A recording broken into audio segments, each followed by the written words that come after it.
for your markers you can use the board itself. exactly. Yeah, and this is too shiny.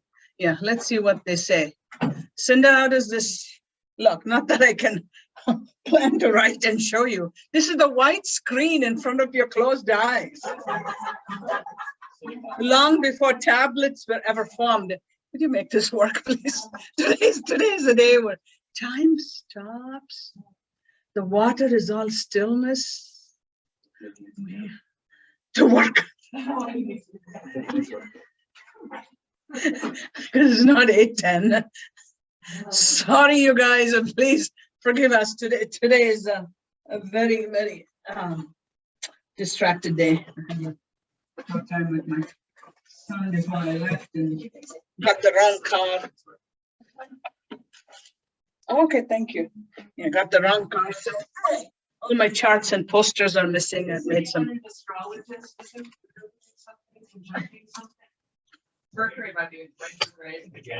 It's the pranamaya kosha that's doing something. Just feel that power of the breath. Just feel that. We're alive and we're here. Let's clap for that. Clap for that. Yeah. Yeah. We're here. We're here. Time and space. There's a mudra I want to teach you all. It's a space-time dissolution mudra. You wanna know that? Okay, so you take your hands, and this is not make-believe, it's real. Swamiji from Yoganidra taught me. So you go forward in time, you go backward in time, and you come to this moment, and you have to come perpendicular with the other hand. All fingers must be together. Yeah. Now you say, just listen. Kara tala kara prishtabhyam astraya pat. You got the pat. Say pat. So you wait for that now. Kara tala kara prishtabhyam astraya pat. Kara is hand over hand. Kara tala in a kind of a rhythm. Kara tala. And next time I'll bring you the words and everything. Prishtabhyam is prishtabhyam. Prishtabhyam. Yeah, it means bringing the focus to both. And it just says both. So it's everything that's for the duality. For the two aspects, subject, object, the two hands. The two hands represent all of the duality in our lives. So we're moving forward in time because we usually live in our projections in the future, or we live in our regrets in the past, memories. When are we going to live in this moment? Isn't this lovely? Yeah. And so Pat is a bija mantra that reminds us that we are always in that timeless zone.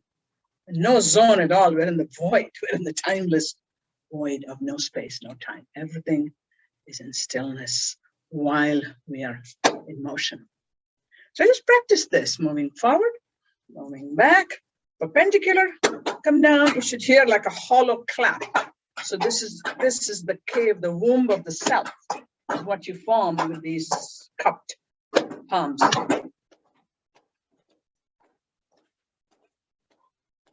Okay. Class over for today. We achieved our goal. Okay, so I would have written this on the board, but this board is going to be the clean white tablet in front of our things. We have the wrong marker, you see. So, talking of which, people online, make sure you have your Sankhya chart.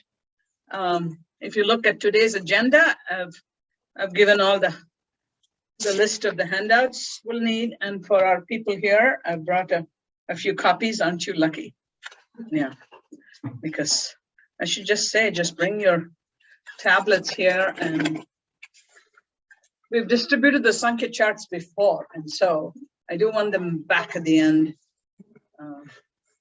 Also, our group here, very sad to say, Sam will be dropping out temporarily, so we're gonna miss him. But the good news about that is he's got so many contracts for rebuilding houses because of our Boulder County fires that he and his brother cannot keep up with it. And he says the only thing he has to let go is the course because it's just too much. Okay, perfect. That's okay. I told them this is the blank screen of the mind today. Love it. Thank you, thank you. Okay. You had one over there when we put it away the last class. There's a blue one. Yeah, just go look. Dry erase. Yeah, dry erase. Okay. So we need then you'll also need your small group sheet questions from last time, so we can process those. Here, I'm going to pass those out. Yeah, there's a couple more. And you'll need your class agenda from today. I don't know how many of you have a chance. I never hear back from anyone in the class on whether you have ever found the class agenda or if you go back after class and you find the class summary, because I don't hear a whisper. So I'd love to actually get a comment or two to know that the work I'm putting in behind the scenes, because it takes me hours and hours, and I'm not a touch typist. So it takes me a very long time and my hands are arthritic. So I really struggle in the typing. But I want, I know that with the diverse group we have, I'd like to offer the content repeatedly to people who haven't had any background in yoga psychology, yoga theology. And at the same time, it becomes a reinforcement and review for those of you yoga teachers out there who have a ton of experience and you're used to casually thinking about dharana, dhyana, the 3 gunas, the 5 koshas. It's like everyday language for us in the yoga world. So I really try to write my agendas, my summaries, but I'd love to hear back and get a comment every now and then, because I keep posting things and there's nothing, no comments anywhere related to the content. Yeah, and I keep saying, okay, I'll imagine a conversation I'm having. Oh, Christine found this useful. Okay, well, Karan lets me know now and then, and and you all do in different ways. But suddenly this morning I felt that lack. I felt the lack of the interaction in terms of specific content that I teach, which I put on the agenda and I put on the summary, and I don't know if anybody looks at it. So do let me know. I would appreciate that. So our agenda for the day, again, I've made copies for us. Okay. I mean, we never usually get to everything on the agenda. Sometimes we don't even get to half of it. But the point is that the course then has a certain track. It has a certain progression. And the last thing I'm going to pass out here is the copies of feedback forms from so everybody, at least in this group. And then online, if you go to the handouts section, which is in the resources section, that was the one rearrangement that James had done on our classwork folder. There's a big folder called resources. So if you open that, you have handouts, you have Yoga Nidra tracks, audio, video, you have Yoga Nidra scripts, not only mine, but other scripts. There's a nice 20-minute script there for this water energy. Since the pranamaya kosha is the water element, there's a nice short 20-minute script on the Yoga Nidra scripts folder by a famous lady who guides the US champion swimming race at the national level. So they use a Yoga Nidra. So definitely look at that. So, and then the swimmers are in the water and they get guided in the water. So that's a nice one. Okay, so Sankey charts, feedback forms, and your we get to some group work. Okay, I want us to open with some chanting of the Bija mantras of all the 5 elements. And last time I wrote them up.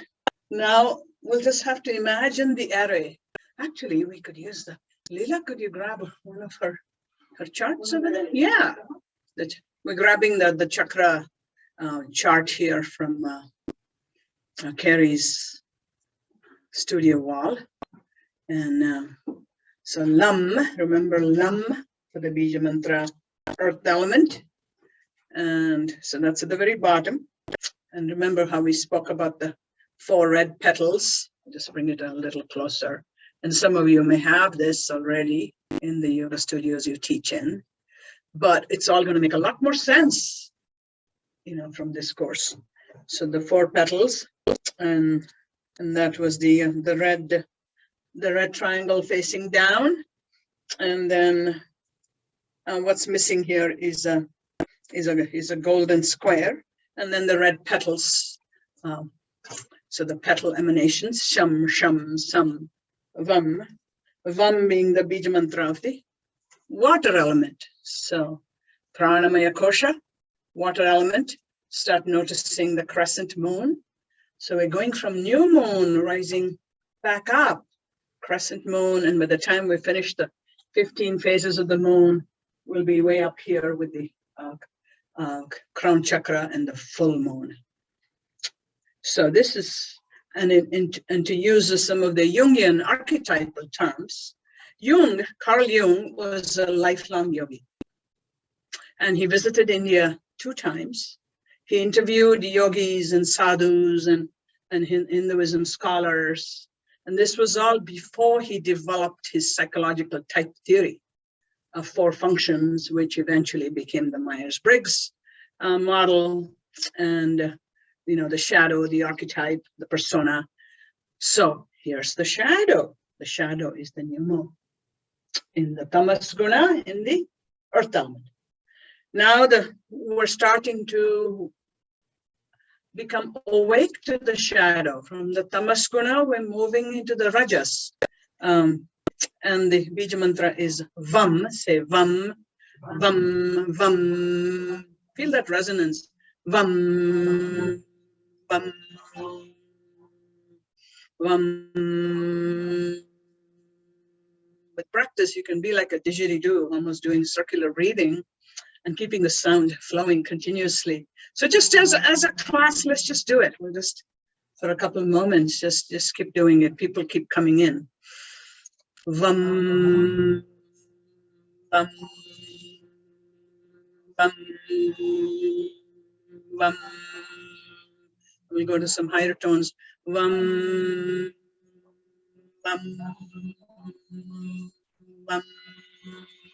Take your awareness to the pelvic region. Vam, vam, vam, vam.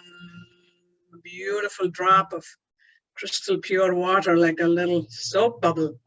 Vam, vam, vam, vam, vam. Take it higher, take it higher. Vam, vam. Vam, vam, vam, vam, vam, vam, vam, vam, vam. Water rising into vapor, going up the central channel. Vam, vam, vam, vam, vam, vam, vam. The peak of the chakras right above the crown chakra. Vam, vam, vam, vam, vam, vam, vam. Faster, faster, higher, higher. Vam, vam, vam, vam, vam, vam. Now water slowly rolling down the mountain. Vum, vum, vum, vum. Stillness of water in a square pond around your hips. Vum, vum, vum, vum. The green earth all around and water, the beautiful rainwater on it. Feel the splashing all down the mountain of your chakras. Feel that wetness. Feel those beautiful, nourishing streams of life-giving water.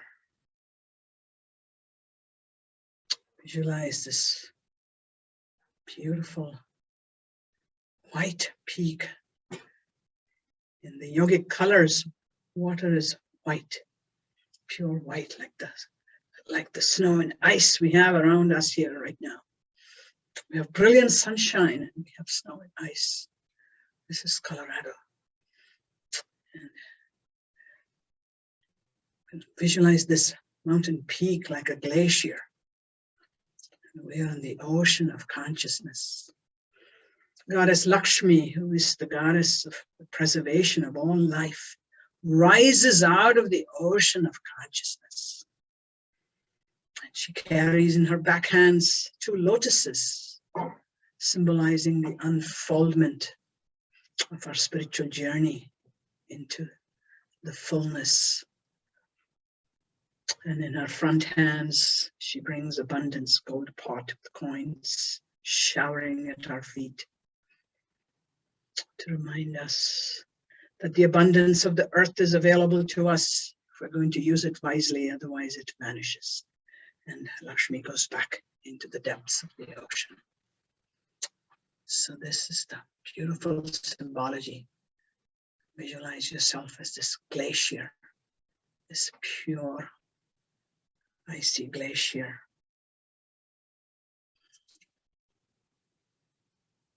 And if you're within a couple of decades, we may have to only imagine glaciers on this lovely earth. For right now, we're so lucky we still have them. But this glacier, and in India, we visualize Mount Kailas, the abode of Lord Shiva. Shiva is the Lord of Yoga Nidra, Lord of all yoga, the indigenous deity of the Indian subcontinent. And right at the peak of the glacier, now visualize the ambrosia, what is called Amrita, that eternal nectar of immortality,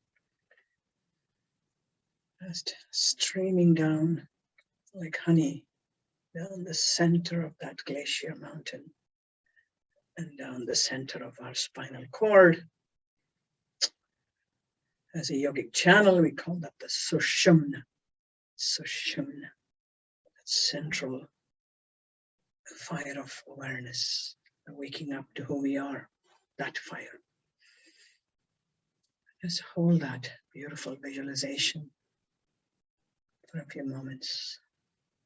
The gleaming white glacier, and as it comes to the base of your hips, it's in a square all around. The base is green square, representing the earth.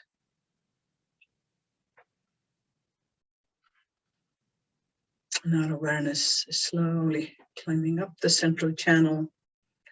Vam, vam, vam, vam, vam, vam. Vam, vam, vam, vam, vam, vam, vam, vam, vam, vam, vam, vam, vam, vam, vam, vam, vam, vam, vam,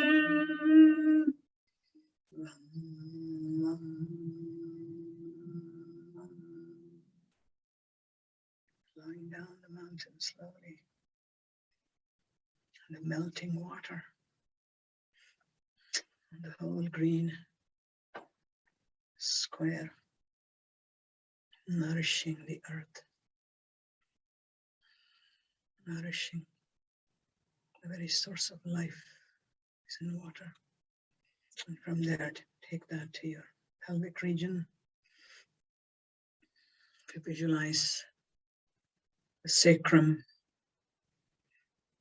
the vertebrae of the sacrum part of your spine, and visualize that as parallel to the earth. And then you have the central channel going down where the two meet is the location of the pelvic chakra, in Sanskrit called the Svadhisthana. Say that after me, Svadhisthana, Svadhisthana. So it's 3 words. Now you can gently open your eyes. 3 words. Swa. Swa means one's own self. One's own self. Swa. The word Swami comes. Same. Swami is the embodiment of one's own self. And Swadhisthana. What else do you know starts with Swa? Well, swastika. That's a Sanskrit word. So yes. Boy, Hitler really went into Black Tantra there. He really did.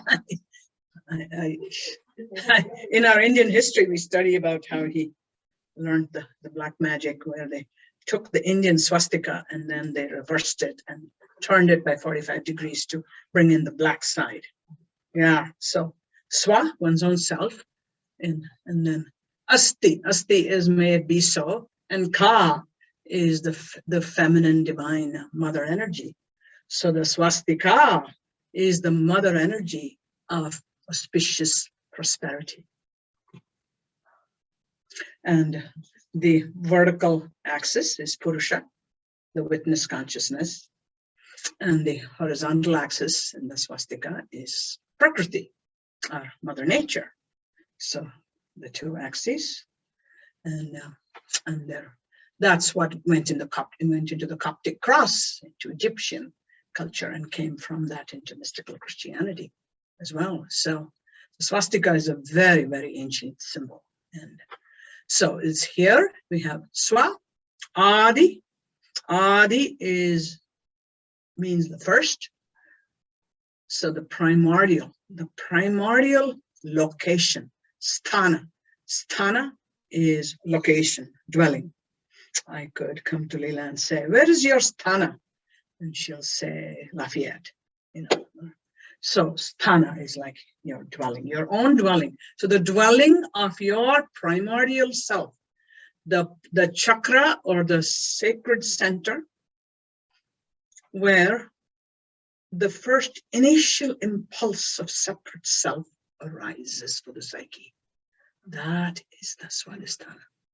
So it's a very rich imagery when we think about it.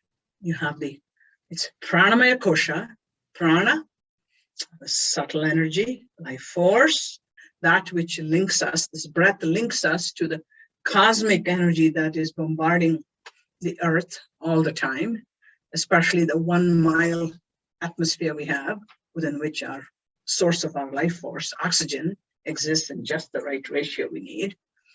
And so the pranic workout we do nonstop, as long as we have breath, is an exchange of bringing in that oxygen, and the metabolic prana happens within the engines of our cells, the mitochondria, and then the exhalation has the byproducts, which is carbon dioxide and water.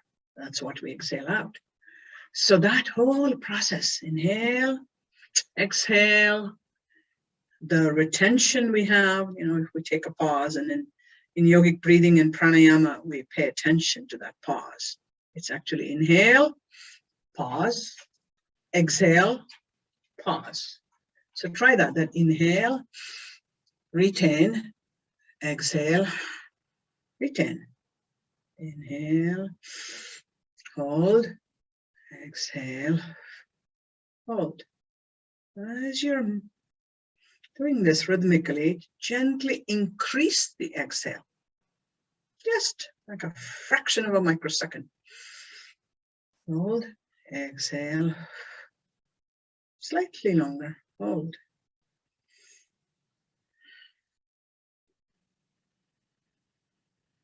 So this itself, this type of rhythmic breathing with a slight elongation is called anuloma viloma. But those in yoga know this, and others, you don't have to worry about the name. It just means a slight extension of the breath. However, in the pranamaya kosha, we have 5 kinds of breath. 5 kinds of breath. And I'll put the names of all of that in your class summary for today, but you can also write them down. Prana is inhale. So other than prana being life force, in a more technical way, for the 5 pranas, the word for 5, you might as well learn a Sanskrit number today. 5 is pancha. Say pancha. Pancha. So pancha prana. Pancha prana. Pancha prana. Kind of a nice ring to it, right? Pancha prana. Pancha prana. And you have pancha kosha. And now I'm talking to you in Sanskrit, right? Pancha kosha, pancha prana, sankalpa. Very punchy. Punchy today. I love that. Very punchy. So I haven't welcomed everybody online yet. Cinda, Sydney, Eve, Corinne, Christine, and who's hiding that I cannot see? Is the view? Is this it? You see what hides? What's dormant? Yeah, there's only 6 online today instead of 9. Well, both 6 and 9 are divisible by 3, and we have 3 gunas. So we have 3 gunas. The number 3, not yet. No, I always come back. I never forget. Now, remember we breathe, so we come back to the breath. That's the good thing about teaching pranamaya kosha. You have to come back to the breath. No, I wanted to compare 3 and pancha. 3 is in Sanskrit already. So 3 guna. So 3 guna, pancha kosha, pancha vayu, or pancha prana. Vayu is wind, air. So vayu kind of represents the universality of breath and life force. Because without the wind currents on earth, again, there would be no life. So the prana of the earth is Vayu, and then there's a deity of Vayu, and we have the Pancha Vayus, or the Pancha Prana. One of them is inhale, and that is called prana. And the one is exhale, apana. So prana, the direction of prana is upward. When you visualize prana, it moves from the navel to the throat. And as we do some breathing and counting backwards today in practice, we'll be doing that. Moving it up. That's the upward motion of prana is considered the inhale aspect of the 5 pranas. Then the downward, the exhale. The downward is, going down from throat to root chakra and into the earth. The exhale. That's called apana. Say apana. Apana. So your prana, apana. They nicely rhyme, prana, apana. Then you have diffuse breath. That is when we do the inspiration and the oxygen is taken to the cells. So diffuse is just imagine that prana spreading, to the limbs, into the hair, into the nails, feet, hands, backside. So it's that whole diffusion process from the central line. So that's called Vyana. Say Vyana, Vyana, Vyana. So now let's see how good our memory is. We've got 3 terms, right? Inhale is called? Exhale is called? Diffuse is called Vyana, Vyana, Vyana. What's a good way you can remember that? Va is for Vayu, which is the air. Va is V is for victory. The victory over our koshas, victory over our journeys. I'm extending now, victory. This is a victory class. Yeah, we made it to class. Actually, we're all here today. I mean, for the local group. This is our group. Oh, yeah, we don't have Elisa. Elisa. Yeah, they keep taking turns, Kathleen and Elisa. And earlier, Ria was not well. And Leela was away. So maybe next class we'll all be here. And the online too. Okay, so prana, apana, vyana. Then what I did just now, coughing, yawning. That uses the upward breath. So the upward breath is called udana. Udana. Since it starts with the U, and U is for up, so that's a good way to remember. Yeah. So udana, say udana. No, it's a soft dental sound. Da, da, da. Udana.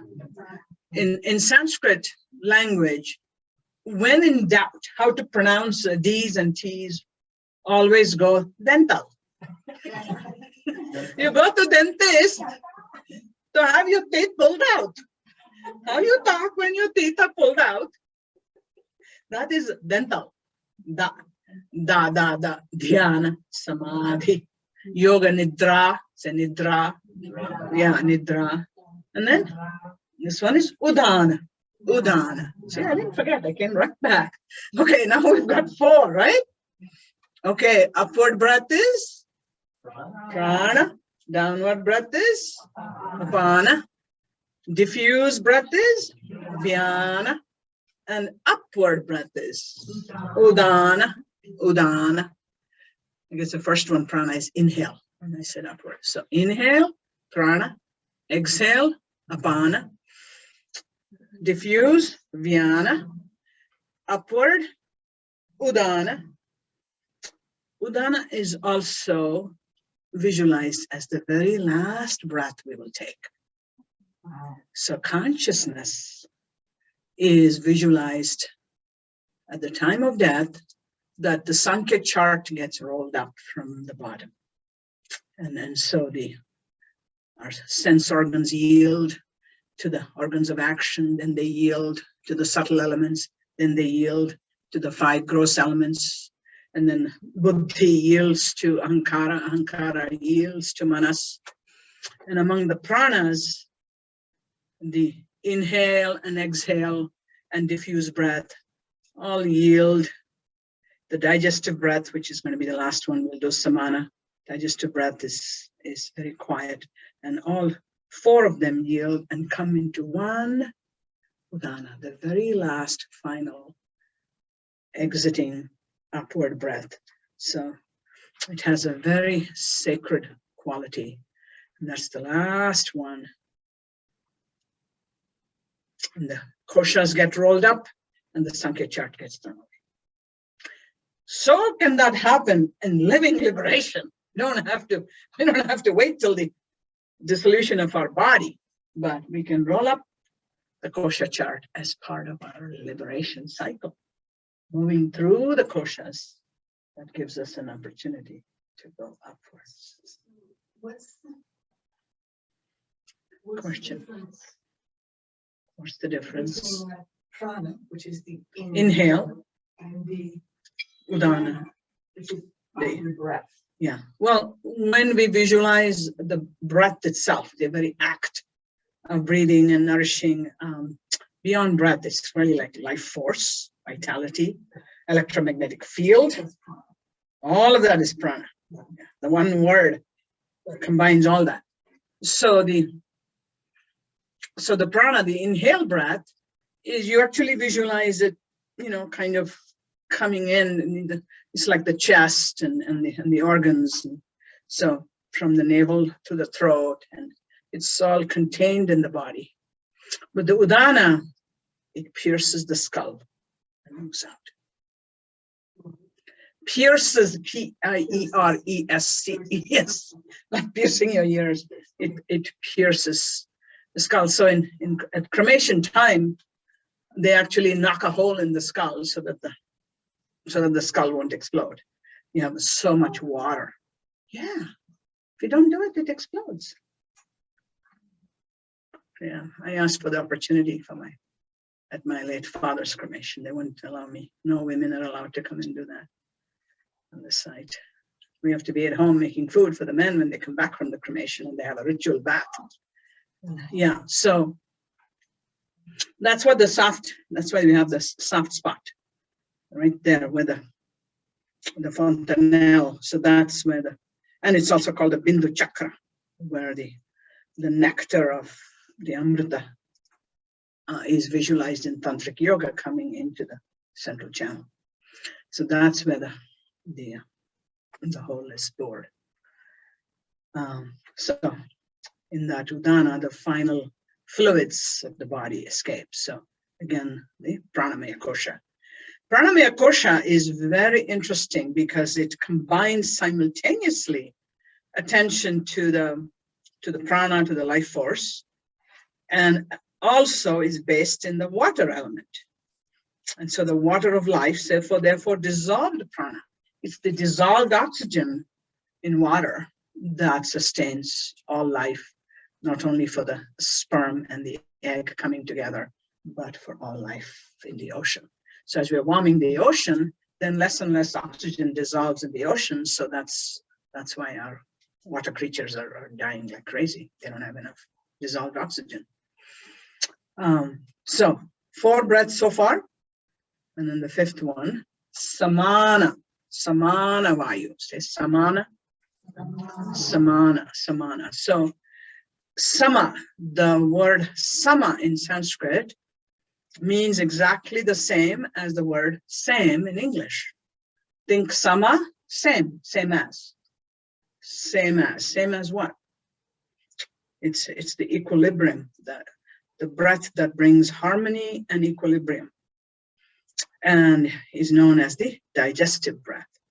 So samana vayu is located in the navel chakra, fire element, because it's our digestive fire. Udana vayu, which is that upward breath, is really visualized from the throat, moving up the whole central channel. Diffuse breath is visualized kind of an inside a layer of the body. If you kind of visualize about a 2 to 4 inch layer all through around the rib cage, down the limbs. One of the books Swami Satyananda has written on, called Prana Vidya, or the knowledge of the pranas. He has diagrams to visualize these 5 vayus, and I should make a copy of that and put it in the summary so you kind of can visualize. So prana, inhale breath, apana, exhale breath, udana, upward breath, samana, I've forgotten one thing. Prana, apana, vyana. So the 3rd one is diffuse breath. Because when you inhale, then that inhalation has to be spread and nourished. So in a Yoga Nidra script for the pranamaya kosha, one can, in deeper visualizations, write a script for the inhalation aspect, the exhalation aspect, the diffuse breath, visualizing the cells of the body,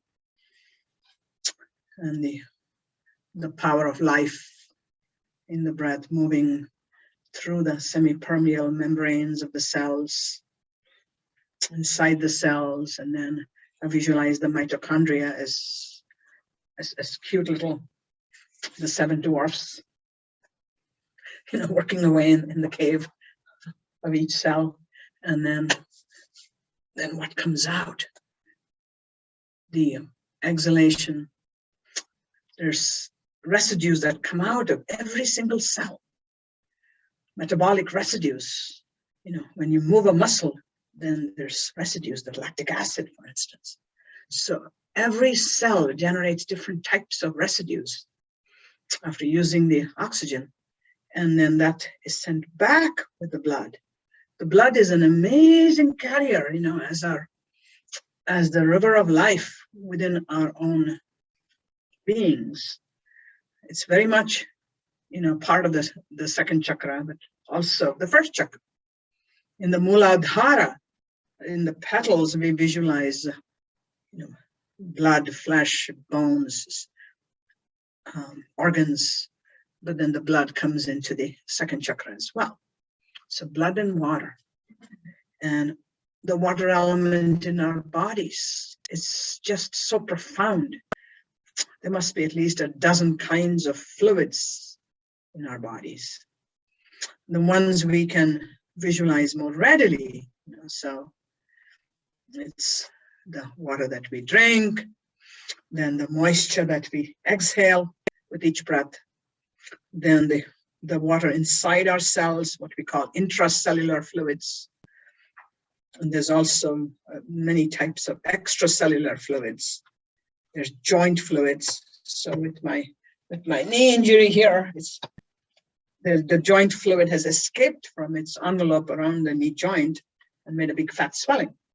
So when we see inflammation, that's the clue that there's fluids in the body that are there where they should not be.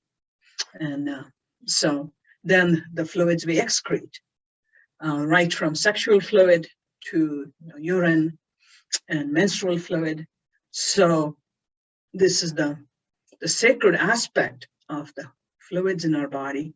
And the word fluid in, you know, from in English and Latin includes both air and water. It's funny how air and water included when we say fluid. And the Swadhisthana chakra, located with the water element in the second chakra, is dedicated to prana, the air element that comes as life force to us. It's got to be exactly that, you know, 20-some% of oxygen. It cannot be even 1% more or 1% less. Otherwise, there would be no life on Earth. The angle of the water molecule, HOH, has to be exactly 104.5 degrees. If it were 1 degree more or 1 degree less, there would be no water. This is, so when we think of all of the precision that goes into why we have life on Earth and why this is the Goldilocks planet, there's hundreds and hundreds and hundreds of such factors which have to be exactly so. And so to me, the miracle of all of that is in the water element. And water also conducts electricity. It can move electromagnetic fields and currents, and that is also why we have life on Earth. And all the 92 elements on the Earth's crust are in the water of our own beings. Over 60% of us is water. And it holds every single element that's in the Earth's crust. From magnesium, selenium, uranium, you have it all. Everything's in there. And then all the iron particles, they all are gravitated and they're in the midbrain. And what gland? Saw it on the slideshow. What gland in the midbrain concentrates all the magnetite, the magnetic aspect of our being? The pineal. Yeah, the pineal. Yes, very good. Somebody's awake over there. Thank you. Yeah, please always unmute yourselves and join in. Otherwise, I'll just go on and on. Like water flowing, flowing, flowing. You got to put in the dams and say, stop for a moment. Okay. So I think that's, let's see, what else do I want to teach you about pranamaya kosha? Just a question. Yeah. Why would samana be after udana? Why would udana be the last? Samana is the last one. I think just because of how it is in the mantras of the Upanishads, Let me recite a little bit and show you. Om prana pana vyano dana samana me shuddhyantam jyotiraham. Jyotihi aham. I am divine light. May I be purified in the pranamaya kosha, and within the pranamaya kosha, the 5 vayus, prana, apana, udana, samana, no, prana, apana, vyana, I keep forgetting vyana. Yeah, so the first 3 are all about, taking the breath to the cells and then bringing the breath out. Then you have the udana, the upward breath, because not only is the upward breath involved as the final exiting breath, or we could call it the breath of liberation, it's also every time we hiccup or cough, then there's an aspect of breath that shoots upward in order to provide enough air for that. Otherwise, we would die if we could not cough or so. So it's because of the directionality of it, and it's not a metabolic prana so much as a structural prana there. So this is why I think, because there's no answers to why they have the order. Right. It's been there probably since about 1000 BC. So the koshas and the pranas are in the yogic texts of the Upanishads, which started about 1500 BC all the way to about 500 BC. So 1,000-year study. And among one of the new handouts for you today is a lovely essay on the kosha model of self-development, which has been published in the Journal of Transpersonal Psychology. So this is East meets West, a 22-page scholarly essay on the kosha model of yogic psychology is in the transpersonal. And so at Naropa, I've just sent it to a few students in the transpersonal program to say, come on, you guys all have to look at this. I'm guiding a thesis right now on Jung and yoga. So it's going to be very much a part of that. So again, prana, visualize the inhaling breath coming from the navel to the throat. Apana, exhaling breath, moving down into the earth. Vyana, from the central line, moving out to the very edges, the contours of the body. Udana, the upward breath flowing through the central channel, up from the throat chakra to the center of the brain, to the out of the crown chakra and above. Then samana. Think of it as a ring of warm fire around the navel region. That's at the right temperature. You need the right temperature, that agni, the heat, digestive heat, fire, where at the right temperature for digestion, we have the right pH. pH is a measure of the acidity of our the digestive fluids, right from enzymes to the digestive fluids, all of them, and as a pouring out of the bile and so on. So you need the right temperature and you need the right enzymes and the right amount of acidity, pH. All those 3 working together, then enzymes. With all those 3, and then fats need acid. That's why our stomach is one of the highest concentrations of hydrochloric acid that you won't find it anywhere on the planet except in our bellies. It's what's called 18 molar hydrochloric acid. Very, very high. That's why, when people get ulcers, the acid will eat through the lining. Guess how often the lining of our bellies are replaced among the cells that are replaced throughout the body at various rates. The cells of our mucous lining of the belly are replaced every 5 minutes. Otherwise, we would be eaten alive by acid. So every 5 minutes, you're going to get some of this science kind of strewn in because it's so interesting. And then what takes the longest? Bone marrow every 4 to 5 years. Okay, so Yeah. it's different, obviously, there's different types. Yes, exactly. Are you talking about the stomach lining? Or Yeah. the Stomach outside lining. of the large intestine? No, no, stomach. Yeah, it's just where the acid is. Yeah. So that's where the breakdown of protein and fat happens, is in the acid. But then our small intestines, where the digestion of carbohydrate happens, that's an alkaline pH. So that's why we need to have things like, lemon water. We need to eat lots of vegetables, because that starts to change the pH in the small intestine. So all of that is part of the digestive fire, all of it. So samana vayu, the acidity level, the enzymes, and the temperature. So according to our Ayurvedic diet, that's why you don't drink water with ice. In fact, you don't drink water with your meal at all, other than a few sips. Don't drink any liquids with meals. Milk is a separate meal. It's only the Dairy Association of America that tells children from the very beginning, have milk with your meal. No, milk is a meal, not have it with something else.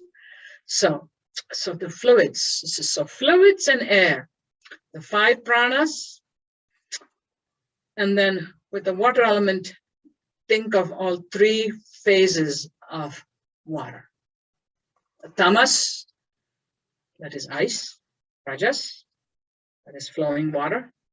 And sattva, what would sattva be for water? Yes. Yeah, but what is that? What gas? Yeah, steam or water vapor, humidity. If we didn't have water vapor on Earth, again, there would be no life. So that cycle of water, naturally, tamas to rajas to sattva. This is probably how the ancient yogic scientists came up with this framework of the gunas, is seeing that solid to liquid to gas cycle for water. Sustains life on Earth, and within us too, it sustains all life. The solidity within us is all in the root chakra. And as we come up into the Swadhisthana and the water element, we're coming into the Rajasic forces that start to break down Earth. It's in the breaking down of rock and stones by water that we have soil. Otherwise, we would not have soil.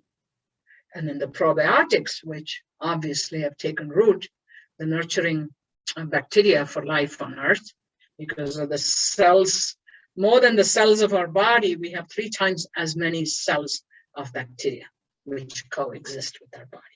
3 times more. This is all new science showing how many trillions more we have of the probiotics. So that bacterial life also needs the water. So I think that gives you some sense of the rich imagery you can start to bring into the pranamaya kosha and into the scripts for the Yoga Nidra 2. And in terms of the states of mind, we're still in manas, a lot of sensation, a little bit of the ahankara, because remember the Swadhisthana chakra, the place of one's own self. So the sense of ahankara is starting to come. Take a look at your Sankhya chart, and if you look at the bottom, you have the 3 mental faculties, manas, ahankara, buddhi.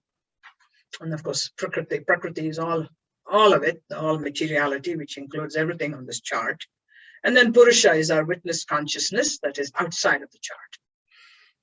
And yogic freedom, which is what Yoga Nidra journey is about. Yogic freedom is the disengagement of purusha, that is our witness consciousness, disengagement of that pure awareness from the field of materiality. That includes the 3 gunas, it includes the 5 koshas, it includes the 5 gross elements, the 3 mental faculties, the 5 organs of action, the 5 organs of cognition, the 5 subtle elements, the 5 gross elements. 24 categories vanish. So the disengagement. So the very word for spiritual freedom in yoga is the word kaivalya. Say kaivalya. Kaivalya. Kaivalya. Kaivalya means alone with oneself. not lonely, but alone with oneself.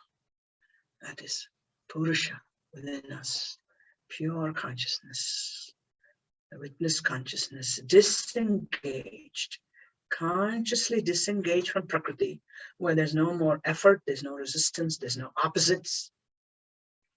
Throughout the Yoga Nidra script, starting with this kosha, the second kosha, we start to work with opposites of sensation.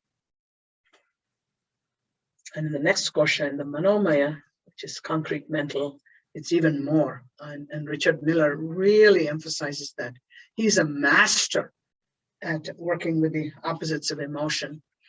And in his appendix in the book, he's got a worksheet on, several dozens of feelings and emotions for us to work with. And the reason to work with opposites is because we are hardwired with the dualistic approach to life. It's just absolutely hardwired. And it begins with this second chakra. The sense of separate self is starting to happen.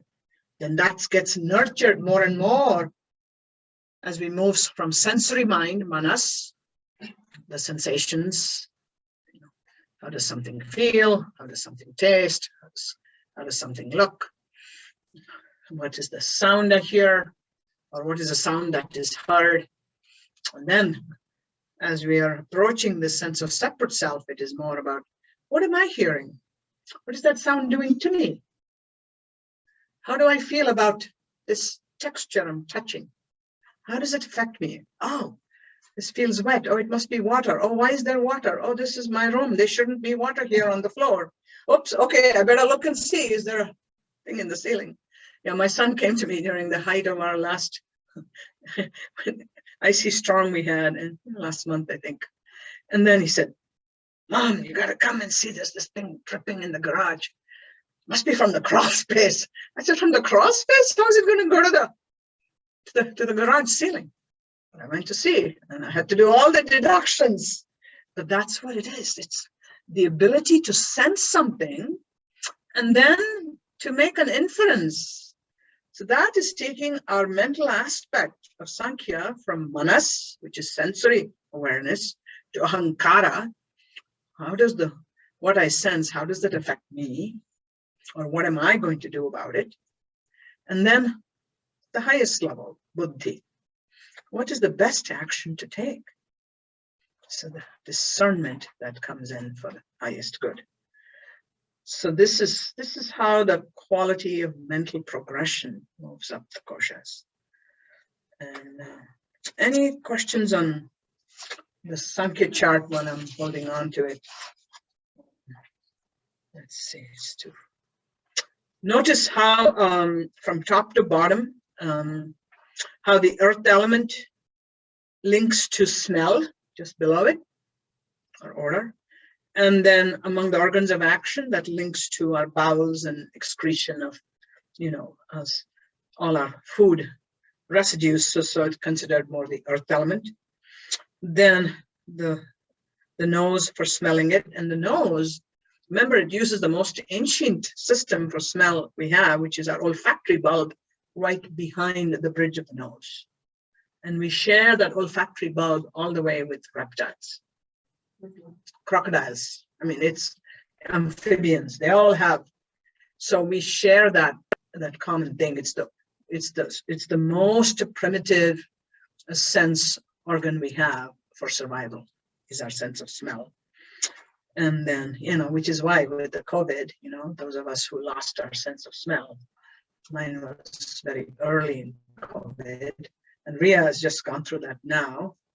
It's, you completely lose it. It was terrible, and I was cooking and I couldn't smell a thing and couldn't taste much either. So notice when you go from right to left, go to the subtle elements and go from earth towards space, go along the row, and you go all the way to sound, right? So sound is the most subtle. And then speech in the column below that, the 5 organs of action. So you have the tongue for speech. You also have the tongue for tasting. So the tongue has not only taste buds, but it has nerve endings that then are part of the whole speech apparatus of the throat and mouth. And in the human genome, they've analyzed and they found that the genome part of it that controls speech and throat and all of the parts of it for speech are present in every mammal already. Whether it's a mouse or a deer, they have exactly the same DNA genome part for speech that humans have. So showing how the potential of something, the dormancy is always there before it flowers based on the conditions for it to blossom. And dolphins have, dolphins and whales use their parts of speech almost to the same extent we do. That's what brain analysis has shown. So it's pretty extraordinary. So the reason I'm asking you to go from left to right and go to sound and tongue, speech and sound, is what do we do in Yoga Nidra? We are staying with those two aspects, the sound of my voice, guiding, and it's the faculty of speech that is speaking. All other senses have come to rest. Odor, flavor, sight, touch. Sight continues inward visualization and very powerful. But everything else, pratyahara, remember that Yoga Nidra begins with pratyahara. Among the subtle limbs of yoga, dharana, dhyana, samadhi, 3 subtle limbs, dharana, attention, concentration, focus, dhyana, flow of awareness towards the object. It's more continuous, steady, contemplative. And samadhi, ecstatic absorption, sama, adhi, two words as sama, same as. So the subject and object offer the same support so that we don't cling to either the sense of subject or cling to the sense of what is the object. We are in sama, we are in equilibrium, and that is what is called samadhi. Adhi is source, the very source that is our Purusha. So sound and speech as being what guides Yoga Nidra. Okay, enough of Sankhya, enough of the teaching now. It's time for a practice. Oh, before we do that, I should take questions and comments. Again, I've said too much. I want to hear back from you. Yeah. Might be able to share more about the painting of that in relation to water. Is that between the intuition? Intuition is with, and we'll get to it as we go to the higher koshas.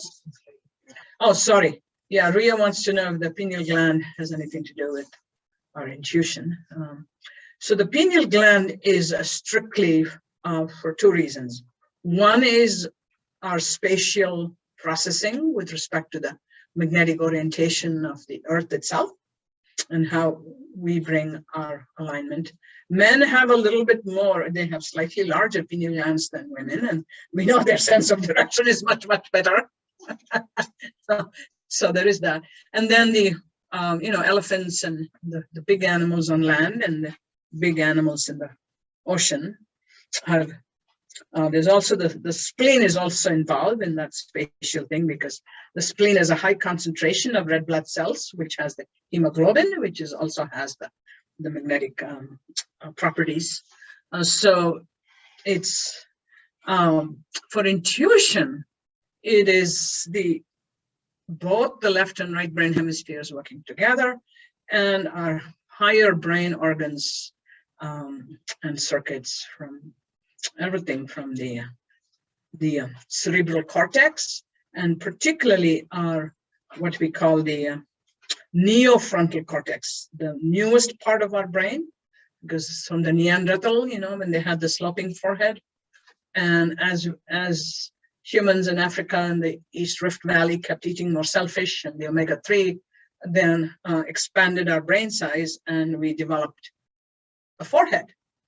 So yeah, that's why the omega-3 connection there's a whole book called the omega-3 connection, which traces the history of this. So the development of our neofrontal cortex and the higher brain energy centers from the pituitary to hypothalamus, all of it, amygdala, cerebellum, everything's involved, but particularly the cerebral cortex on both sides. So for intuition, when they have done brain studies with, Reiki healers and those who do distance work, oracle work, it's like circuits in both parts of the brain on the surface, and the cerebral cortex will light up.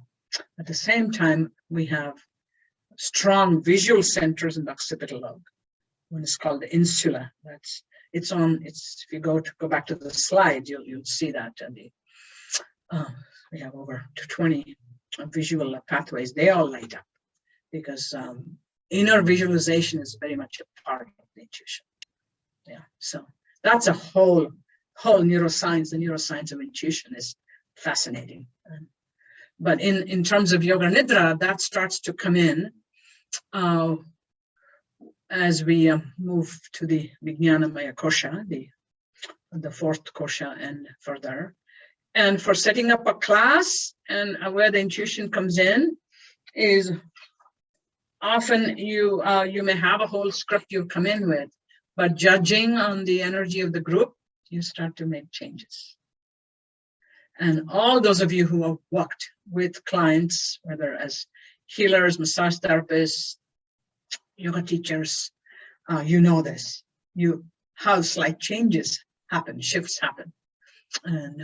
Or suddenly you sense, oh, Leela is feeling this now. Oh, Clay has had a hard day today. And you don't realize that it's your intuitive antenna that are giving you this information because our fields are interacting. And based on the relationships we develop, the messages will pass back and forth. Especially when we say third eye, use your third eye, that represents the whole of the cortex that deals with intuition. Okay, so any more questions related to the teaching just now, or anything else? Nobody talks about moving through all 5 koshas in a single practice. But Yeah. Let's focus on one kosha.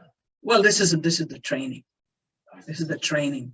And usually if you listen to any of our audios or videos, we always move through them all, but it's in the training of it that you recognize why it's important to do this progression. And this is particularly a training that is missing in America.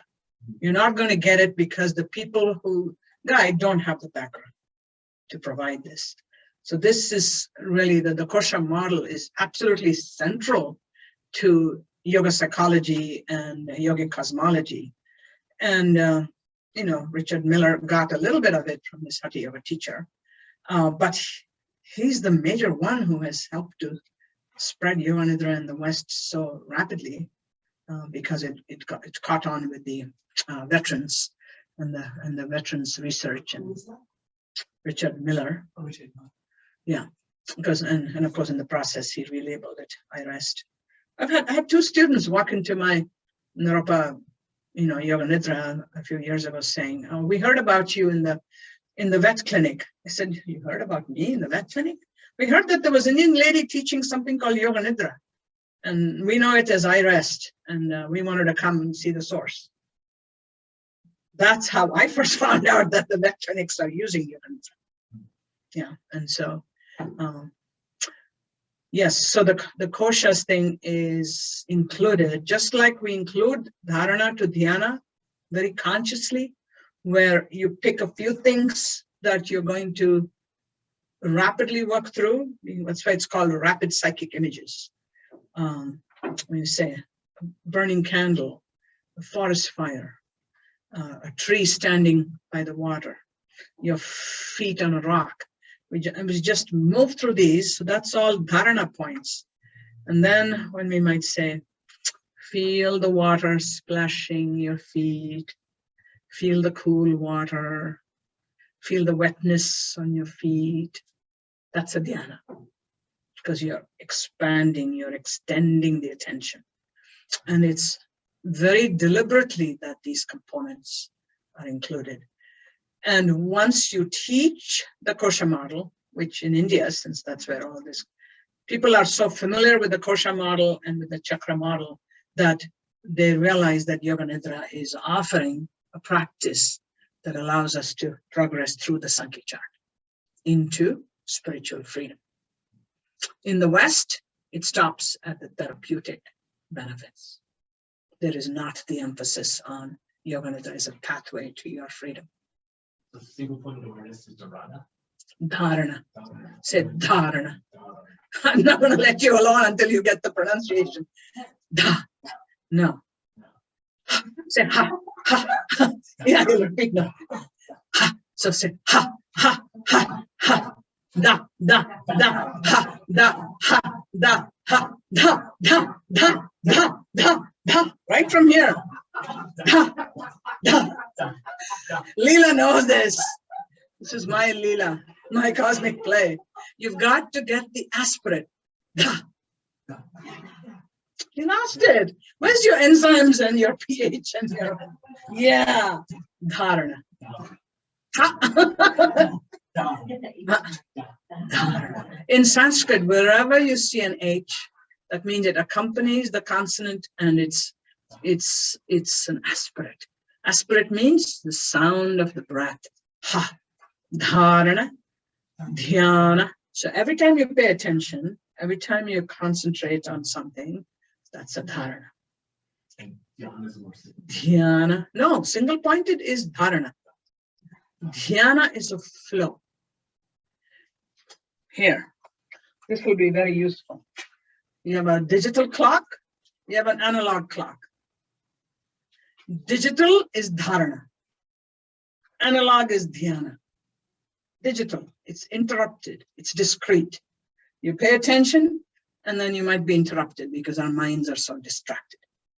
But you develop the capacity, even for a moment, to pay attention, like tick, tick, tick.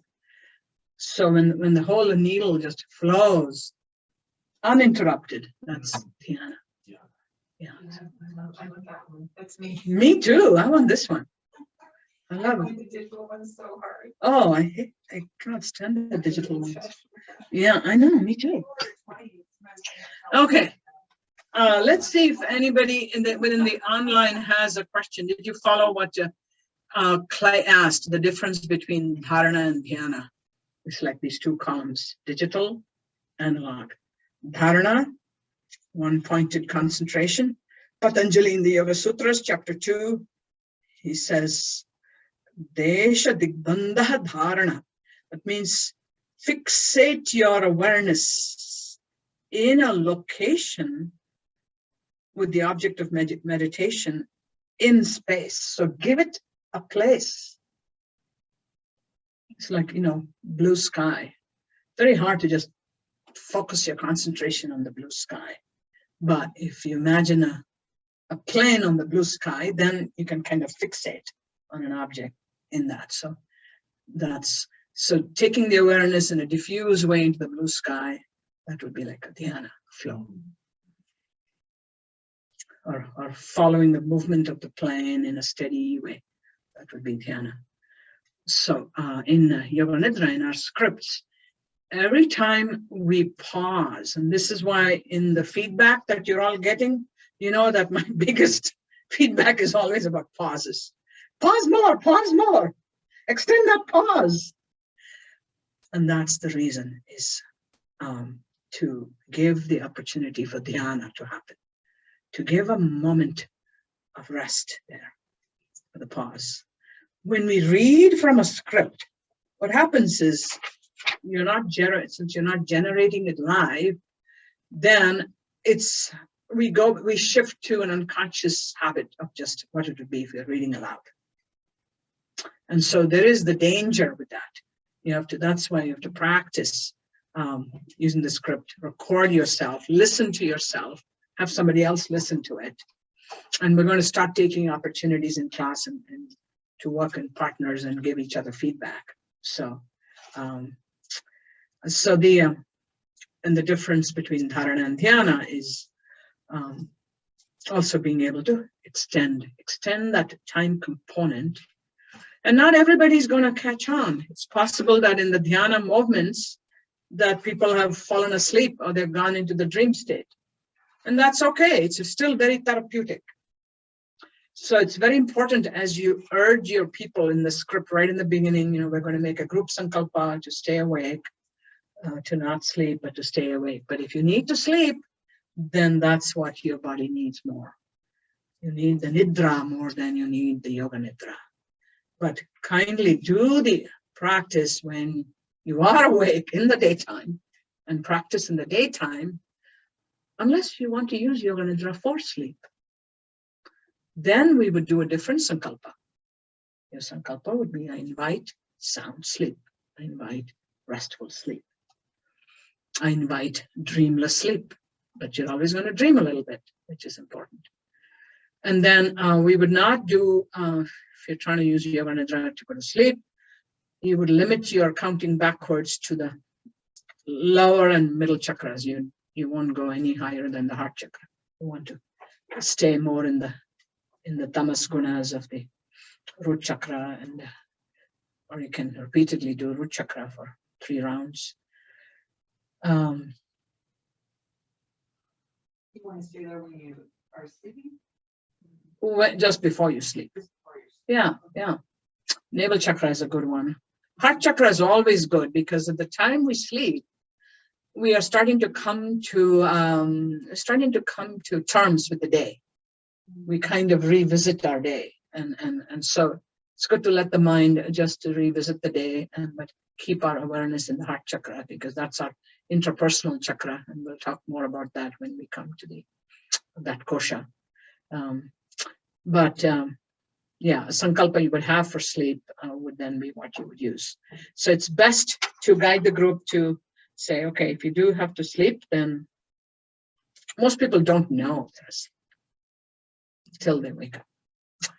And if somebody should snore in the group, we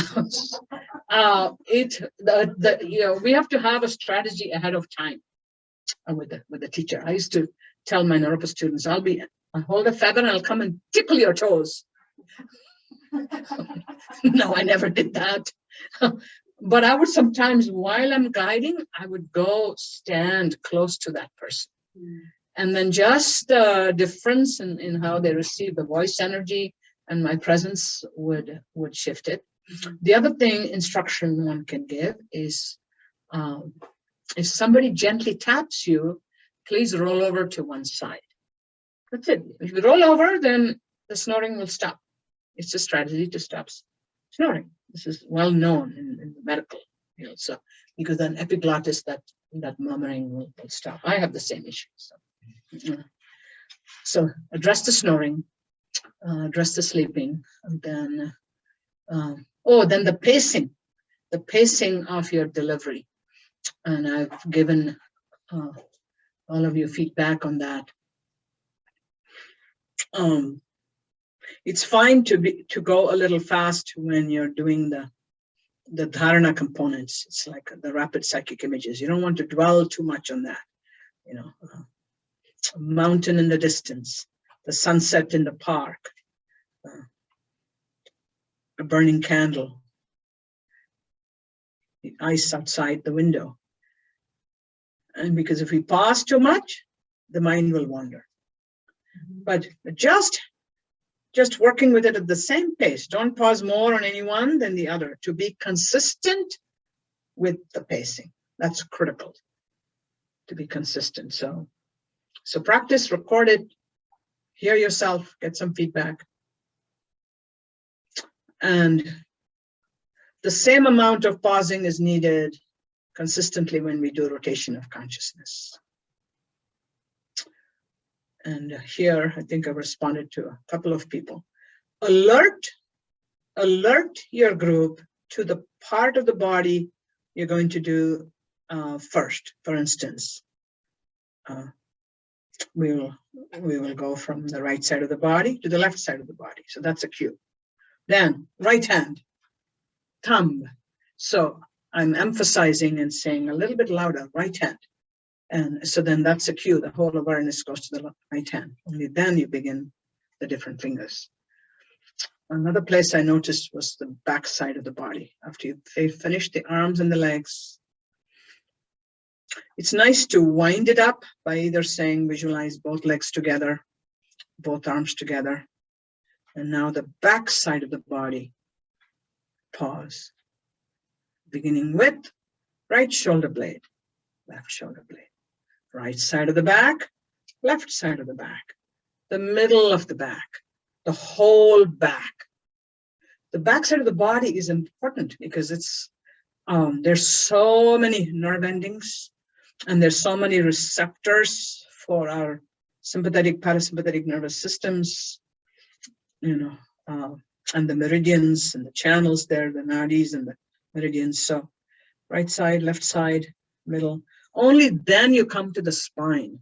Don't go to the spine till you've kind of finished the flesh of the backside.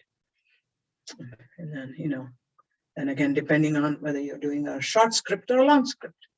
If you're doing a short script, you would go things like right hand, right arm, right foot, left foot, right leg, left leg, back side of the body, neck, sides of the head, top of the head.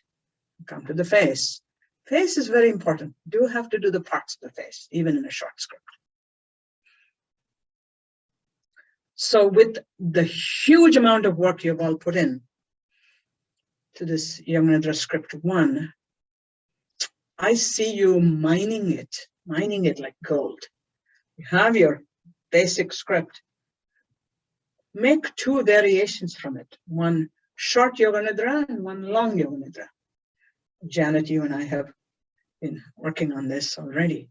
So what's very popular is 15 to 20 minute Yoga Nidras that you can use as yoga teachers. You can weave it into your regular yoga practices. Just, arrange the timing of a regular, one of your regular offerings and have 15 to 20 minutes.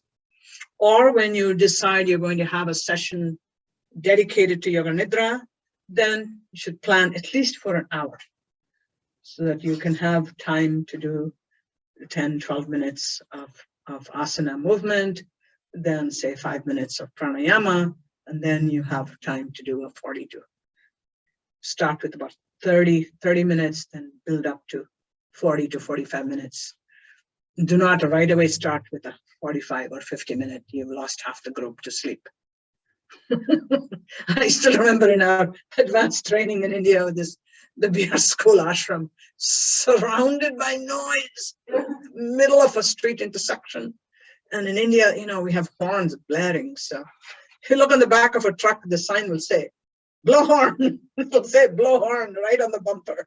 You got to blow your horn because you're right behind the truck. So everything, auto rickshaws, bicycles, cars, trucks, everybody's blaring their horns and bells. And then we have cows and pigs on the back alley. Yeah, right. All that's going on, and we're doing Yoga Nidra in this tiny room. And my head is right by the onslaught. And I could smell the pigs right outside eating the leftover food because ashram just had a meal for the homeless. So hundreds and hundreds of meals were outside, all the rice and vegetables, and the pigs and cows are busy eating. And in the middle of that, Swamiji would guide the pratyahara, right in the early stage, before you sankalpa, attend to sounds and images. We also included smells, of course, in India. And then you could hear the cows farting, pooping. And so Swamiji would simply say, all of the earthy smells and sounds, the animals in the alley, the horns of the trucks. And he even said the cobras in the tree, because there was a tree in the middle of the intersection, which was a home for the cobras. And so there was an anthill there with a family of cobras there. And so, that doesn't get destroyed. Anywhere in India, you don't destroy them. You build the roads around them. So we had all of that sound of the cobras. So it's amazing how in that pratyahara part. So make sure you always have a pratyahara part that is attending to these senses. But this is, again, very quick dharana. The sound of my voice, the sound of your breath, the sound of people in the room, shifting, moving, coughing, sneezing, snoring. You can say all these things because it alerts the mind to feel safe amidst all these sounds. And feeling safe and feeling familiar is important because then the mind can relax into the guidance. Okay. All right. Let's stop there. And anything from any comments from Karan, Eve, Sydney, Cinda, Christine? Okay. Take a little stretch. 5 to 7 minutes and we'll be back. None of us are wearing blue today.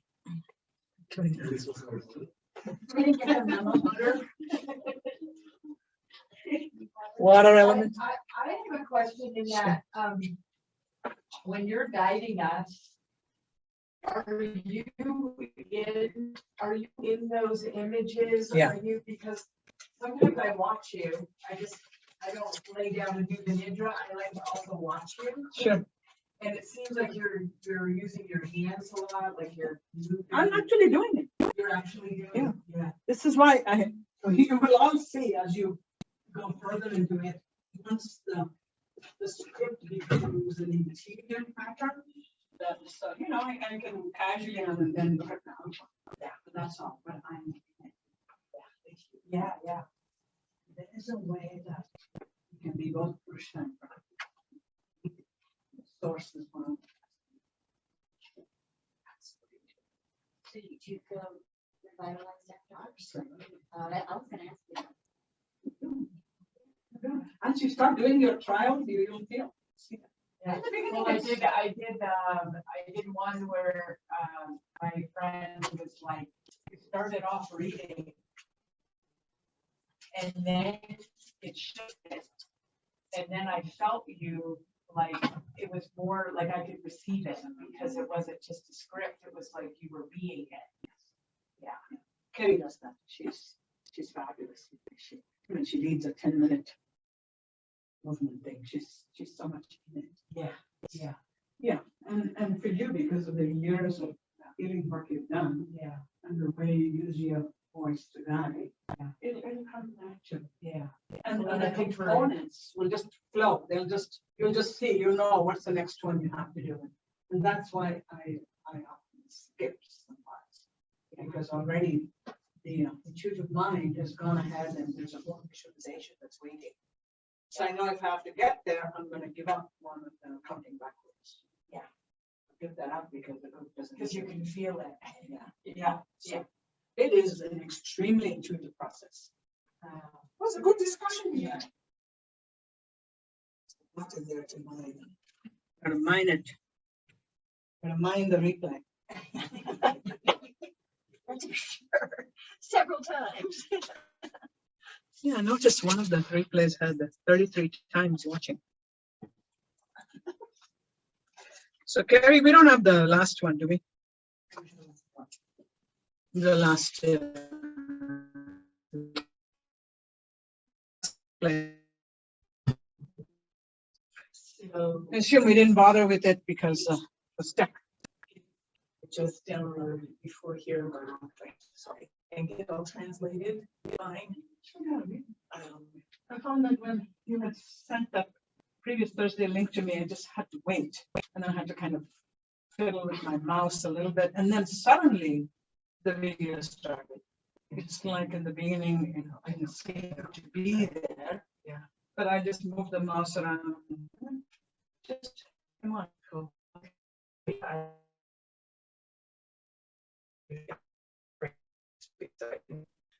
get up onto my YouTube channel. People absent, as we do this time too, not just the attendances. Oh, the attendance online is unbelievable. 3 people. Okay. How are you doing, sweetie? Good, good. I'm just a little sore, like you. I'm like this hip sore. Oh, how are you? What about you? Oh, you are? Yeah.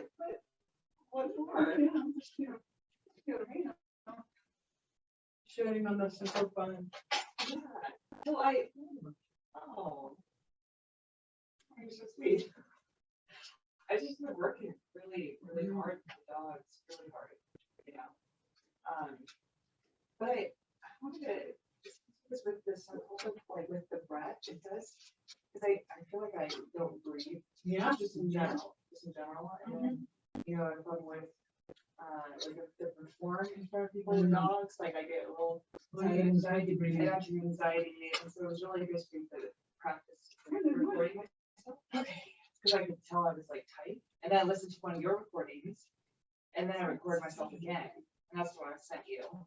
That was like way better than it was. You know, just Yeah. But I did get an image of like happier when I enjoy you can do breathing fully. fully. Yeah. But I'm also I literally have like index cards. You gotta stay with me. Yeah. Yeah, well, the breathing is very fundamental, but it's linked to the joy of living. Yeah. I breathe in the joy of life. Only that you can bring in joy and delight.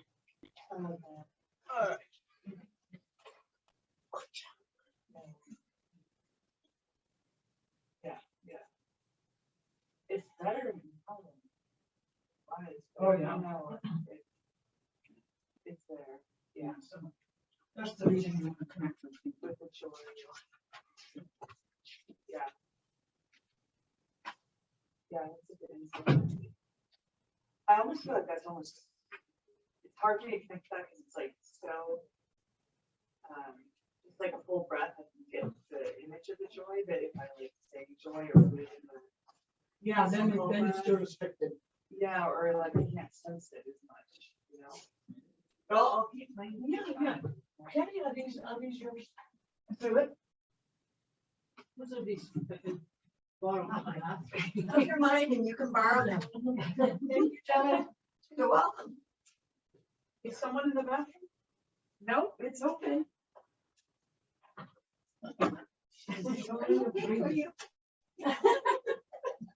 Okay, make it work.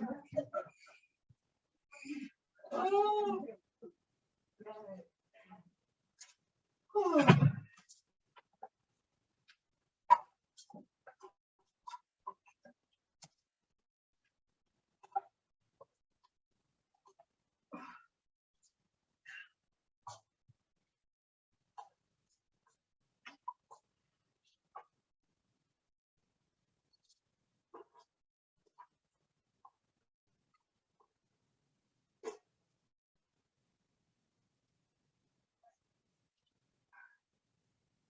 Oh, is that like a little drum hanging there?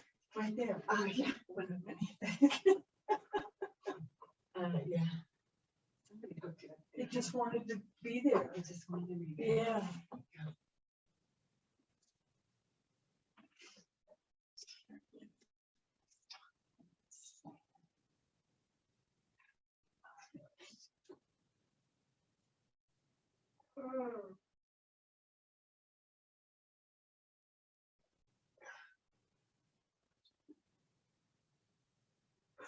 It's such a nice day out there.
everybody.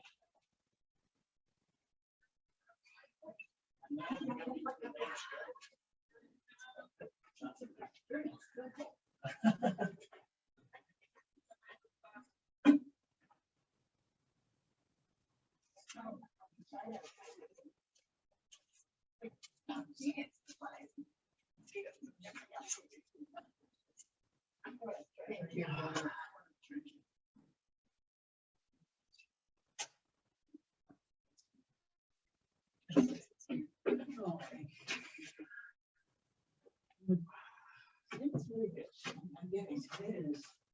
Getting it down around.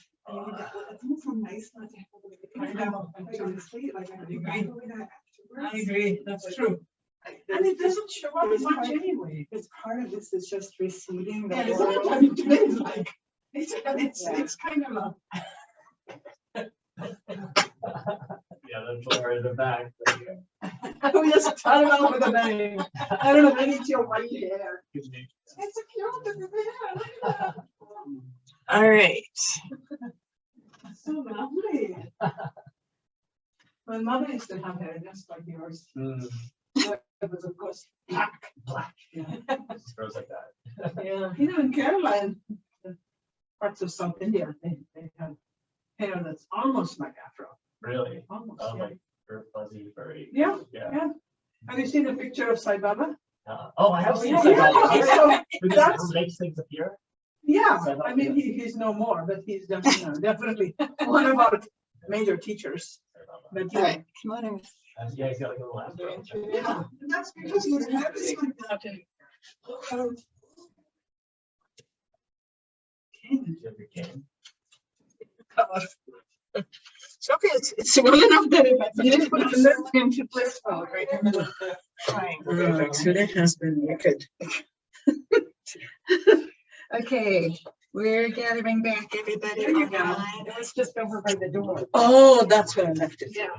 Thank you. I was teaching and talking. Not gonna see that. Let's come back here.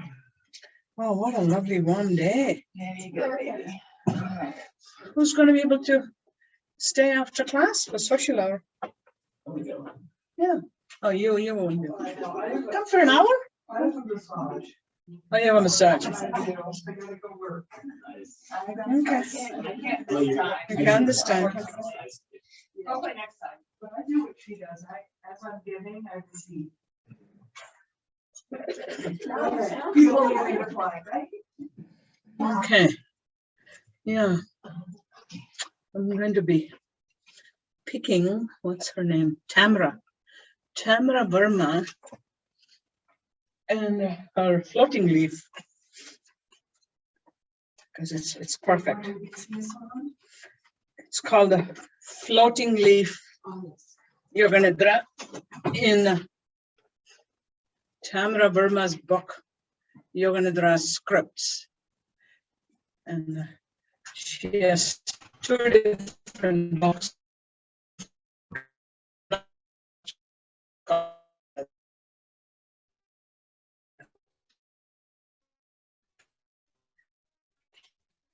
And the audio of it should be on in your resources folder.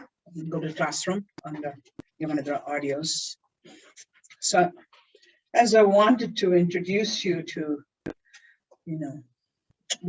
being able to work and modify with available published scripts, how we must still use our discernment to look at the script and see, what changes are needed.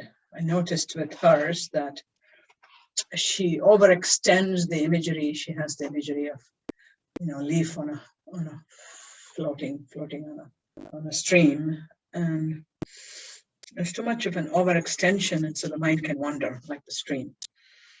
We don't want to get so caught up in the creativity of the imagery we generate that it must serve the purpose.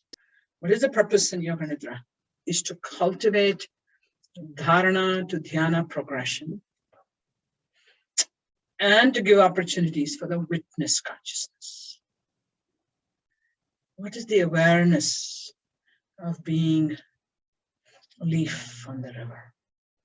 What is the awareness of being a drop of water in a cloud edged with a rainbow?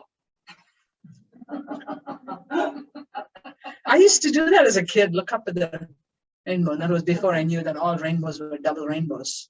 Like what this ranch is named for, Double Rainbow Ranch. Yes, and I would look up and I remember asking my mother, who was the scientist in our family, can I be a drop in that rainbow? And she guided me. We did a visualization right then and there. We were looking at the rainbow. And the power of that is the power of the Sankhya chart, our abilities to use our sensing and our intuitive way of expanding our sense of presence. And so we want to allow for those opportunities in Yoga Nidra to be able to sense, expand the sense of presence, that space element. And then the flow. Today is all about flow. Breath and flow. Breath, life force, the 5 pranas.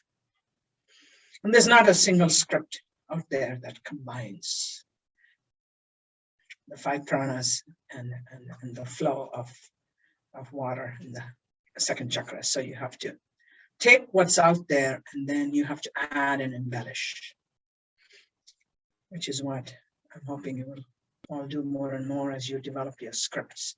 It's certainly fine to take from other scripts. Just make sure you acknowledge in your script what are the sources you're using. And then add the imagery for that kosha. Okay, so it's lying down time, shavasana time. Just pretend you've done a half an hour of running or yoga. And kick wildly as you settle in, find your beauty spot. So online too, all of you, if you'll make your comfortable nest. Nesting and wombing yourself, as Tracy Stanley would say. Create your little nest, support your low back, your knees.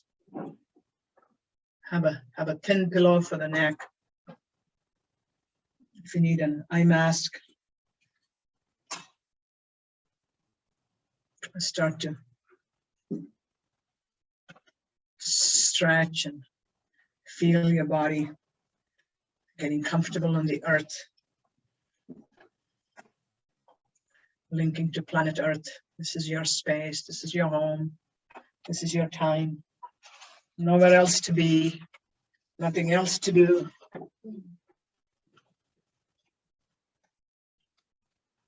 To be here and now. A few deep breaths. Just feeling the presence of your body right here and now. Feel the body occupying the space.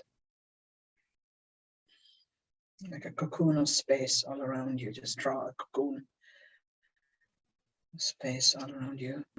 Feel very nested and held and supported. This is our home. I am a part of Earth. Earth is a part of me. I'm here, I'm here, I'm here.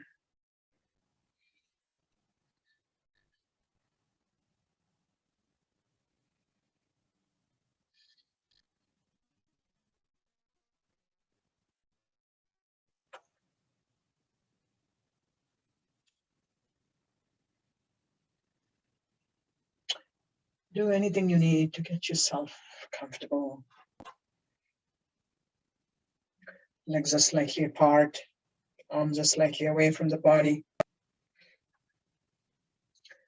Gently roll your head from side to side, releasing some of those tense muscles of the neck. Let your palms be slightly facing up. It catches the cosmic prana coming into the hand chakras. Your feet flopping out. You can make any adjustments you need, the position of your body, the support you're using, your own breath guiding you to feel safe, comfortable, secure. Your body effortlessly dropping into a state of non-doing. Don't have to do anything else right now, but be here and now. Just to be. To be. Letting go of doing. Shifting into being. Feel your body. Let go of tensions as you give this sweet permission to yourself to do nothing. Begin to squeeze and release major muscles of the body. Releasing any tightness and tension we feel, starting with the feet. Rotate the ankles in both directions. Squeeze and release the foot muscles, those toes. Walk the ankles in both directions. Now both legs at once. Inhale, tighten both legs all the way to the glutes. Hold, hold, hold. And release. And again the legs. Inhale. Exhale. The belly. Inhale, tighten the belly, hold. Release. The belly. Inhale. Exhale. The chest. Inhale. Tighten all the chest muscles. Arch the back. Hold. Release. And again. Inhale. Tighten the chest. Release. Throat, neck, and shoulders. Inhale. Tighten the throat, neck. Tighten the shoulders. Hold, hold, hold. Release. And again. Inhale. Exhale. Tension to your arms. Shake out your hands. Rotate the wrists in both directions. Splay open the fingers. Feel those wonderful tiny muscles of the hands that work for us all day. Just send a flow of gratitude to those hands. Both arms at once. Inhale, tighten both arms all the way to the shoulders. Hold. Release. Again, both arms. Inhale. Exhale. Throat, neck, and shoulders again. Inhale. Tighten. I want to check whether we are recording. Yes, we're recording.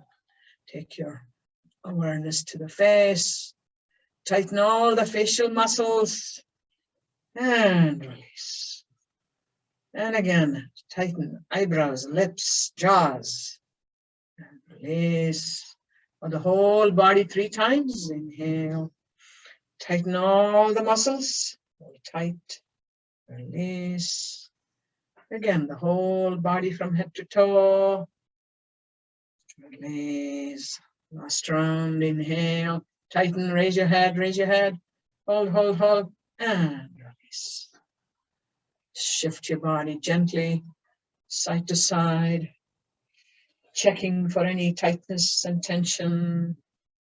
Send your awareness to different parts of the body, just checking, squeezing, releasing.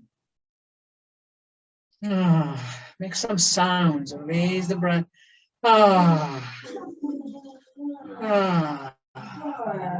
Yeah, there you go. We're a noisy bunch today. Let's release some giggling, yawning, coughing. Get that cough that you've been waiting to. There we go. That's it. Shake out your legs, shake out your hands. Find that sweet spot to be comfortable again. And invite your body to go into deep stillness. Any normal shifting movements all through the practice is fine. And if you're uncomfortable laying on your back for too long, you can always shift to the side and then gently go back. The practice works best in the Shavasana position where our spinal energies are aligned with the field of Mother Earth. See your body in complete stillness. Feel the peace of your being. Know that your awareness is attending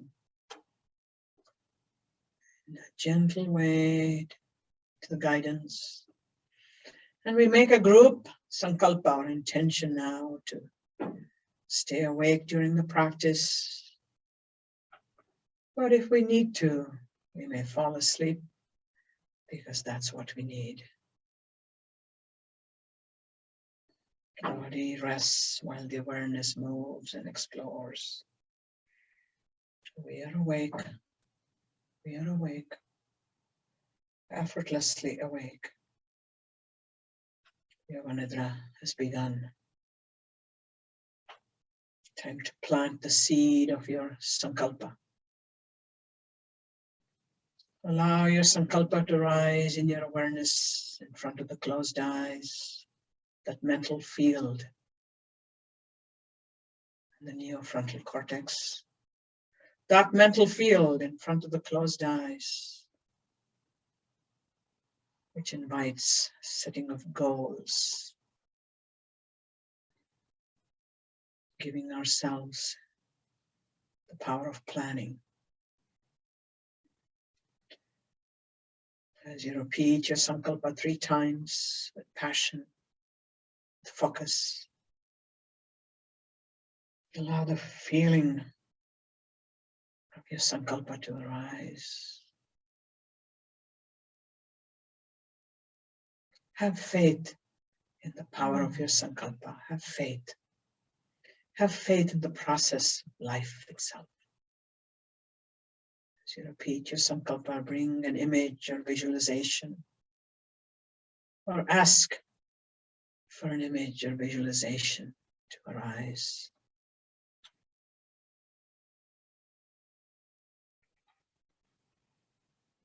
The seeds of your sankalpa have been planted, and the subtle dimensions of our being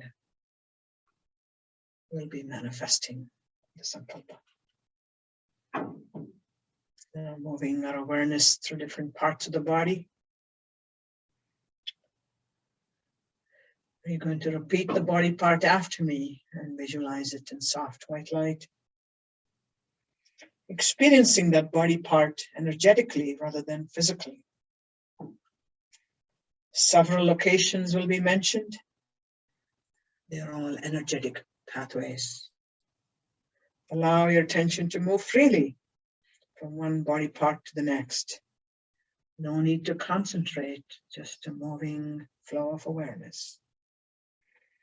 If sensations or experiences arise, simply make a note of it and move on. Begin with effortless awareness and the point between the eyebrows. Awareness at the point between the eyebrows. The hollow of the throat. The right shoulder joint. The elbow joint. The wrist joint. The right hand thumb. Tip of the index finger.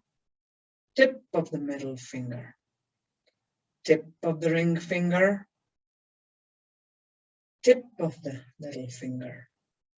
Experiencing energetically the wrist joint, the elbow joint, the shoulder joint, the whole right arm, the hollow of the throat, over to the left shoulder joint, left elbow joint, wrist joint, the left hand thumb, tip of the index finger, tip of the middle finger, tip of the ring finger, tip of the little finger, back up to the wrist joint of the left hand, left elbow joint, left shoulder joint, the whole of the left arm, both arms together, the hollow of the throat, the heart center, the right side of the chest. Again, the heart center, the left side of the chest. Again, the heart center, the navel center, the tip of the tailbone, the right hip joint, the right knee joint, the right ankle joint, the right foot, the big toe, tip of the second toe, tip of the third toe, tip of the baby toe, back up to the right ankle joint, whole foot, the right knee joint, the hip joint, tip of the tailbone, sweeping your awareness to the left hip joint, the left knee joint, the left ankle joint, the left foot, the left big toe, tip of the second toe, tip of the third toe, tip of the baby toe, back up to the left ankle joint, whole of the left foot, the left knee joint, the hip joint, whole left leg, the whole right leg, both legs visualized together, tip of the tailbone, the navel center, the heart center, the hollow of the throat, the eyebrow center, the eyebrow center, the eyebrow center. Now become aware of the breath. The pranamaya kosha is all about awareness of the breath and life force. Awareness of the 5 pranas, pancha pranas. The inhale breath, the exhale breath, the diffuse breath, the upward breath, the digestive breath. Simply be aware of the breath. Breath moving from the navel to the throat as you inhale. And the breath moving down from the throat to the navel as you exhale.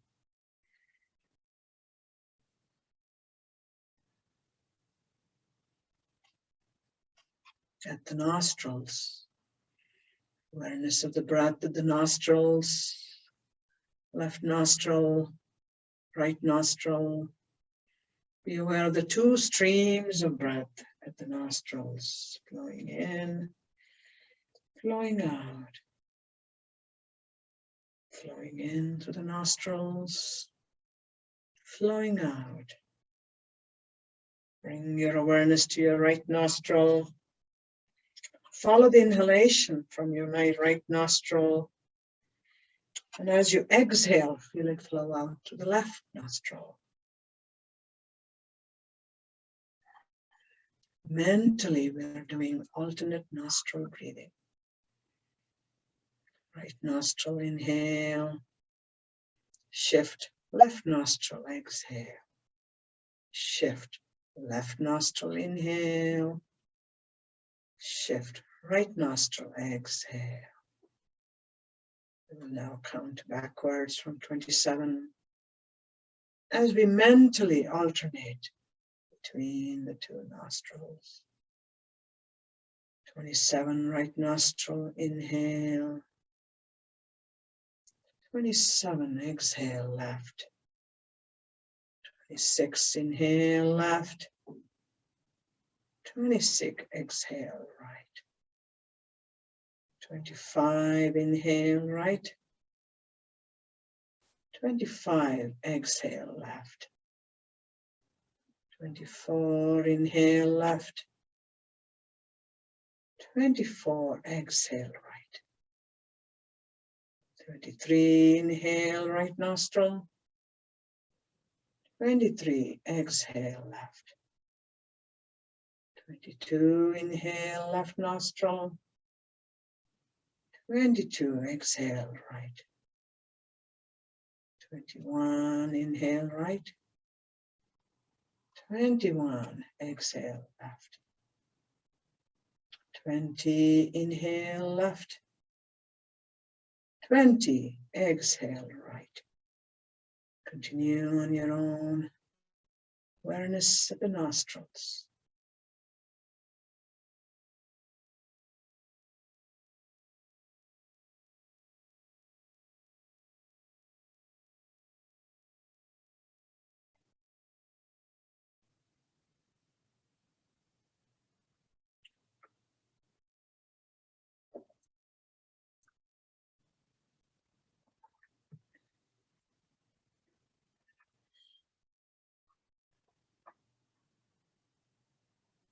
Counting at the nostrils.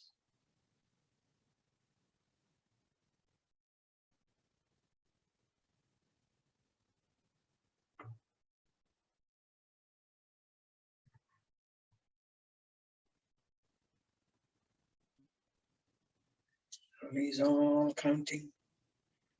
Sink your awareness from the nose into the whole face, from the face into the throat, into the whole body.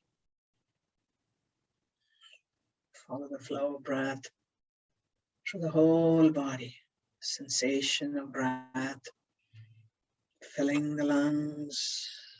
Sensation of breath flowing through the bloodstream into all parts of the body. The prana, that is the diffuse breath. Vyana. Vyana vayu is the diffuse breath. Let's follow that inhale from the lungs, from the bronchioles, into the bloodstream, into every cell of your being in all directions. Taking that sensation of breath into the skin, into the organs, into the blood, into the flesh, into the bone marrow, into the hair, into the nails, into your limbs, into the torso, to the backside, front side, the face, the brain, taking the breath into the brain fluids, the splashing of the brain fluids, mingling with the life force of oxygen.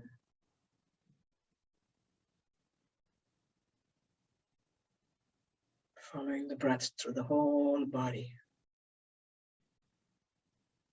from the head to the toe, and following the breath upwards from the feet all the way up to the head. A pranic flushing of the body with our breath, with the energy flow of prana, the electromagnetic flow.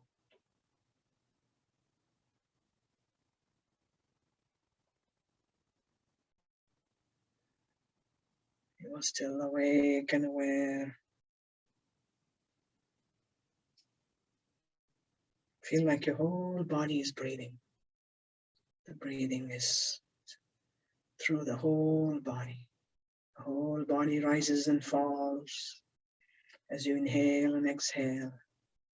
Every pore of your being is open to the cosmic prana from all around the earth, flowing directly into your being. Energy flowing in and out.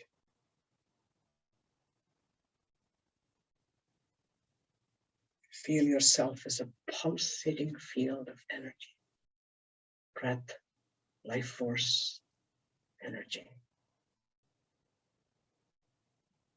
Shift your awareness so you can see your body from above, as if you're hovering just above your body.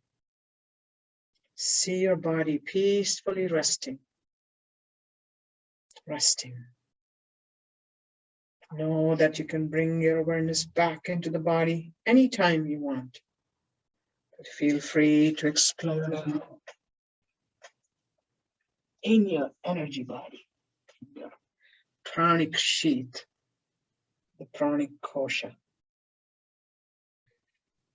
You're free to go anywhere in your energy body. Take a moment to enjoy the sense of freedom. Move in any way you like. Travel anywhere you want, knowing you are safe and secure in this embodied awareness.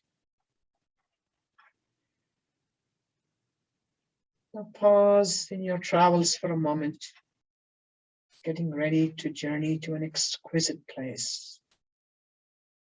Feel yourself flying over the land. You can see majestic emerald green mountains in the distance. You fly toward these mountains for some time. As you get closer and closer to the mountains, and you fly over the mountain range, you notice the beauty of the trees in that green canopy, mix of evergreens and leafy trees, serene and beautiful. There's no one around you for miles, just you and nature, the exquisite beauty of nature all around you. Free in your energetic body to move in any way you like. You see a stream down in a valley, this valley between the mountains. Sunny, meandering stream. You fly down to that stream, getting closer. You see a leaf, effortlessly floating along, bobbing along this gently moving stream. Just an effortless, wondrous movement of the leaf, supported, buoyant, floating. You shrink down to the size of a ladybug and land softly on this floating leaf. A ladybug landing softly, the floating leaf in the moving stream.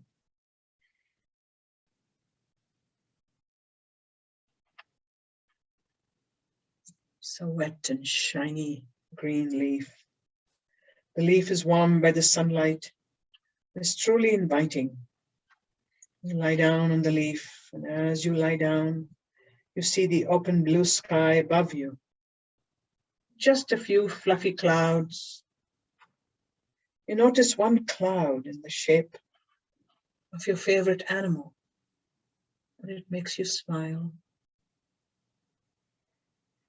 Feel the gentle current of the stream beneath you, ushering you forward, moving forward in the stream with no effort. Your heart swells with the moment of gratitude for this incredible and tranquil floating experience, just for you, just for you. You're taking the view of the shoreline as you pass by. You see many types of flowers, foliage. Your leaf stops at a rock for a moment, halting your journey. And you push off again, and the flow of the stream takes you forward once more. Your leaf is floating close to the shoreline now, and you look to the water. There's a very still part of the stream, and yet you're moving along in the flowing part of the stream, slowing down now. The surface of the water is as smooth as glass, reflects the rocks and plants and trees along the shoreline. The water is crystal clear.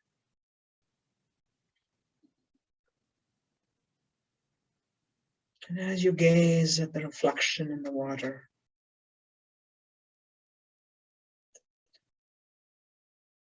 you see your spirit guide. Your spirit guide appears in the floating image on the water. A gentle appearance. As you look up to the shoreline, you see your spirit guide standing on a rock,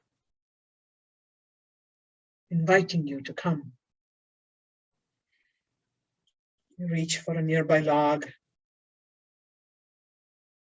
and you park your leaf so that you can take in the special moment to meet with your spirit guide. Take a moment as you are with your spirit guide now on the shoreline to guide you to anything your heart desires. You can speak to your spirit guide and receive guidance.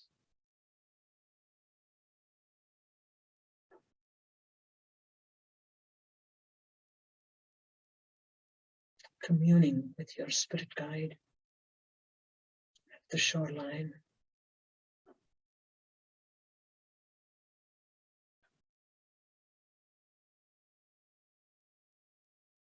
Now tell your spirit guide your sankalpa,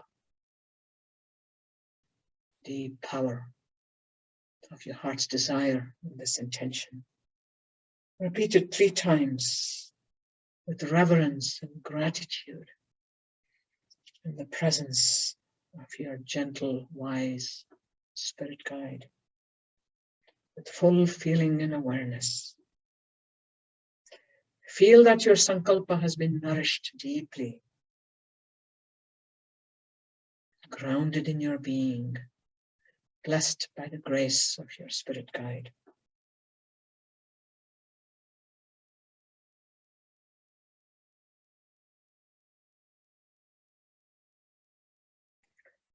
The power of your sankalpa is blossoming in your pelvic chakra, in a beautiful bubble of pure water, the water of life, the Swadhisthana chakra, the place of your own emerging sense of self in the pelvic region, the water element.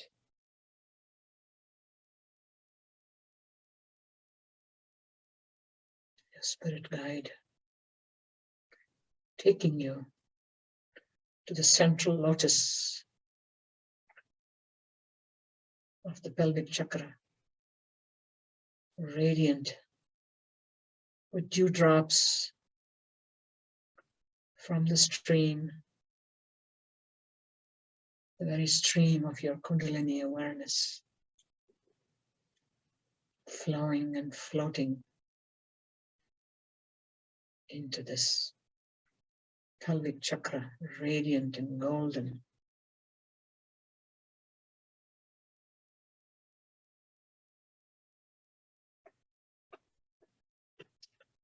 Rest inside this, the water element,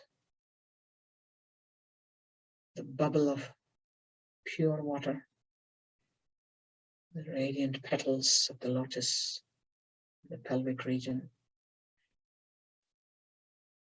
Rest with gratitude. Thank your spirit guide for their guidance.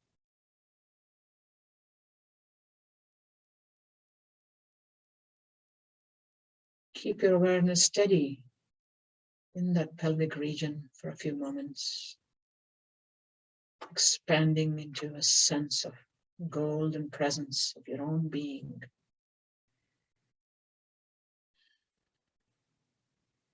Your sense of who you are in this lifetime, your persona, your roles in life, your own inner guide, who you are as your own teacher, who you are as a traveler on this path, exploring the gender orientation of who you are, exploring the inner spirit orientation of who you are as this eternal being filling this lifetime, this space and time.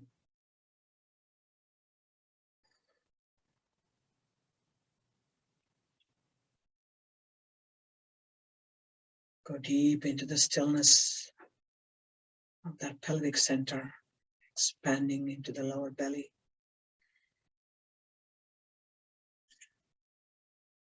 Accepting who you are, the emergence of who you are from the totality of your being.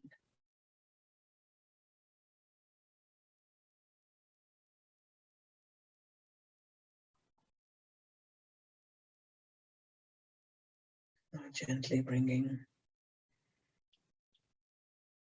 your awareness to the whole body, feeling the sense of your whole body, the limbs, the torso, the head and face, saying goodbye to your spirit guide, saying goodbye to your floating leaf on the stream,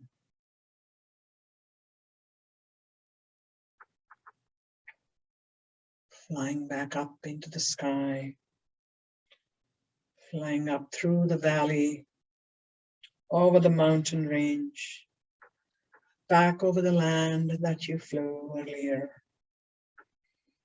returning back to the building that you're in, returning back to your safe spot in this room, seeing your body lying peacefully, beautifully serene, bringing your awareness fully back into your body presence, bringing your energy body, your vibrational, energetic body, your pranamaya kosha, back into the physical body, into the annamaya kosha, your sense of physicality, body, senses, feeling, your body occupying the space fully that you're in, body and space. Notice the sensations of the physical body, body rising and falling as you inhale and exhale. Feel the chest rising and falling. Feel the air currents in the nostrils, flowing in, flowing out. Feel the belly rising and falling.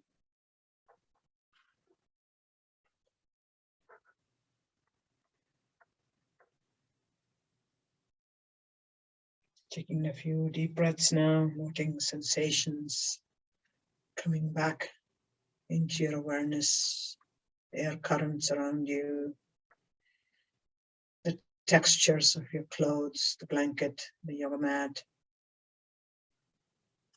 the smells around you,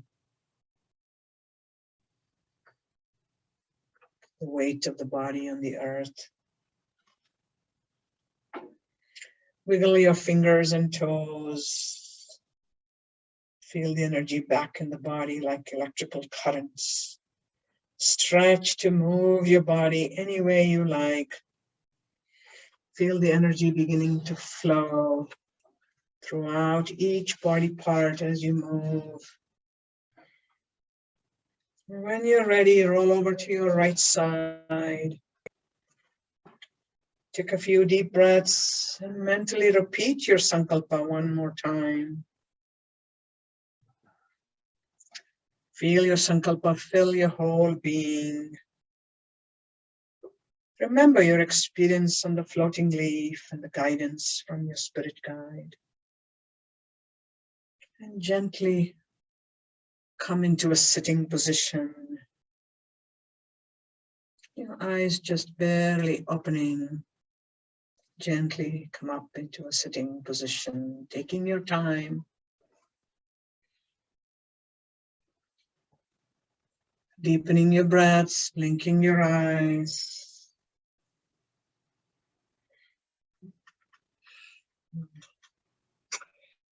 As you come up into a sitting position, do a few final stretches. Shrug your shoulders. Blink your eyes. Stretch out your arms. Wiggle your toes. Shake out your hands. Breathing in more fully. Beginning to open your eyes. Feel that sense of who you are, extending both within and without. Asking for equilibrium between your inside and outside awareness.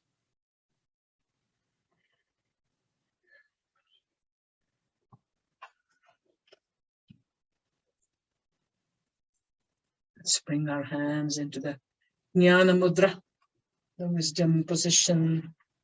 3 fingers outstretched, and the forefinger and thumb. This is Om with our hands, the 3 states of awareness and rising above.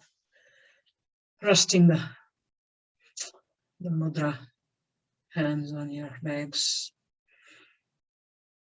And with the head at a slight angle to the floor, so your forehead is bathed in the angular field of the earth. And the occipital lobe in the back also opens up to the cosmic prana. We'll chant the closing prayer from the Upanishads, where the sages call out to the divine to guide us from untruth to truth, from darkness to light, from death to immortality, into peace. Om Asato Ma Sadgamaya Tamaso Ma Jyotirgamaya Mrityorma Amritangamaya. Om Shanti Shanti Shanti. Bring your palms together, the heart chakra. Hari Om. Take it to the third eye. Hari Om Tat Sat. Hari Om Tat Sat. Hari Om Tat Sat. Namaste.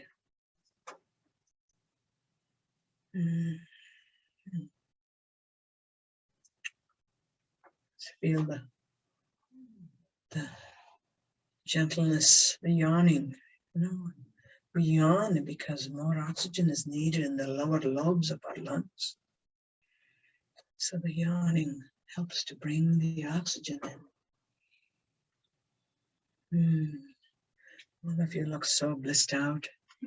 The people online are not revealing themselves yet.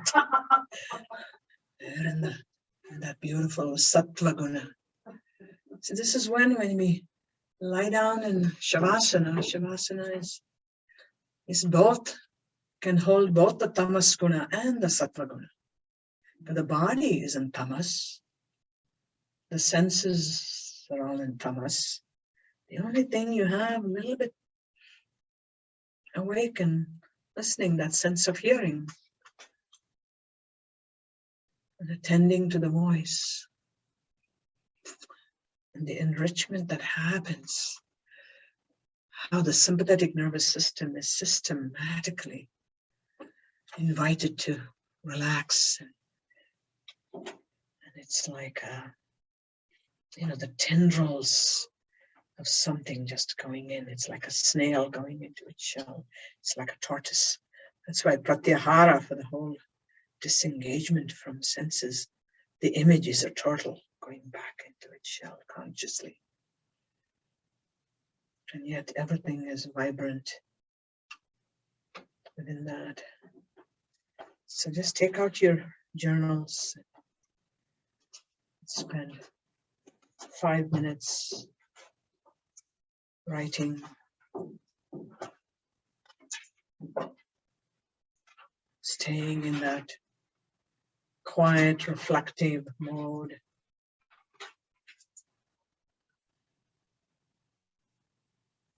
In the background is the visualizations, the floating leaf, the spirit guide,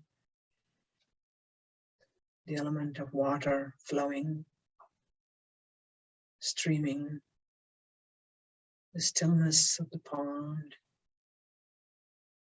your mind being taken into dharana, dhyana, the gentle awakening to our journey.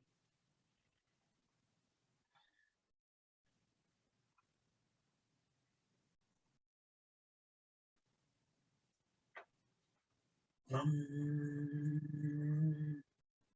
ram,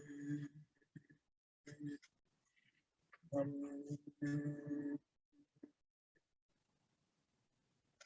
ram,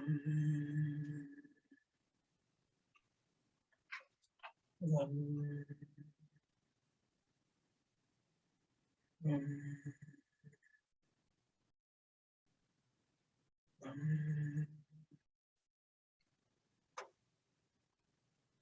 ram, ram,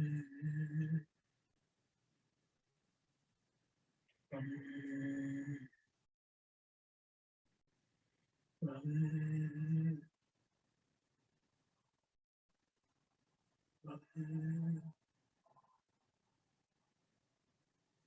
ram, ram.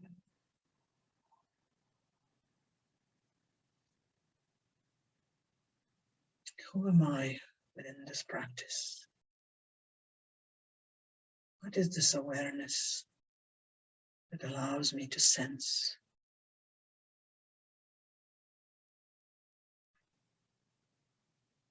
What is the ability to become a ladybug floating on a leaf?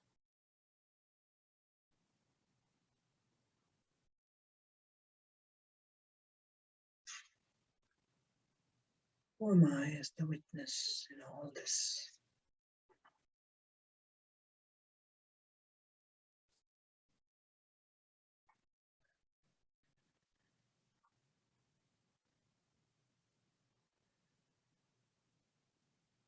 What insights am I receiving?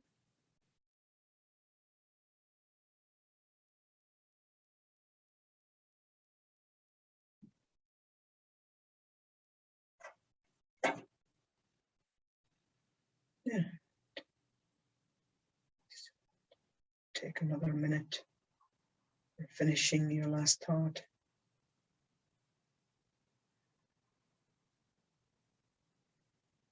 Ram,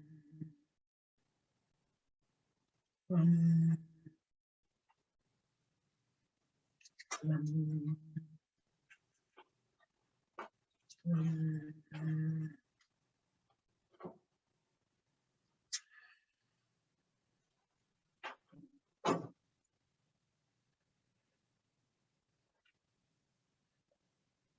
So we'll invite a comment or sharing of a feeling, a reaction, just in 2-3 words, something that arises from you from this practice and journaling. For me, floating into myself. Just go in a circle here and then come to the online group, Carrie.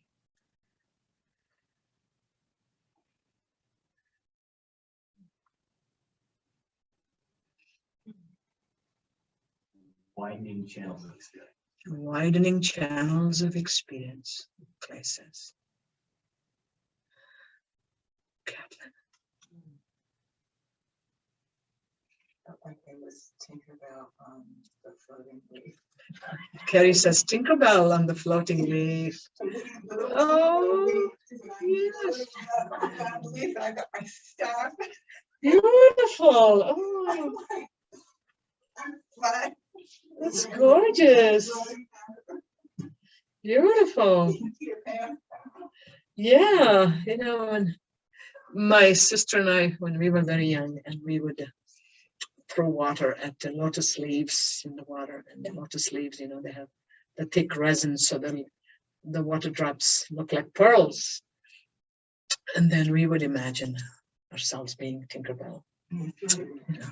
Yeah, but you know, we knew all these archetypes. And then I remember seeing paintings and on greeting cards of Tinkerbell inside tiny tulips. The thing was, we had never seen tulips in India, so my sister and I had to imagine even the tulips. So yeah, we did hibiscus and fairy and floating on the lotus leaf.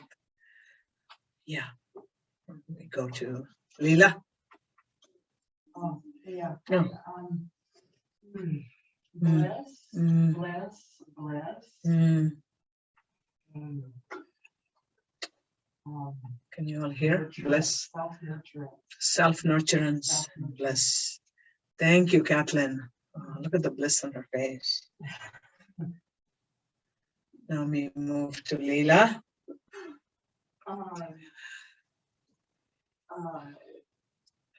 In the continuation of just releasing massive amounts of frustration and a lot of like obtrusive, like psychic cuts. You felt psychic cuts Mm-hmm. on your arms or all over the body? On my right hip and my right knee. I see. And they were being released It just kind of like popped through. as an image. Write it down. I did. Yeah, I want to work with you on that. So these are the opportunities when there's an image that comes up that is out of the ordinary. Yeah. You want to definitely reinforce the importance of that. So, you know, make sure it's written down, it's recorded to process later,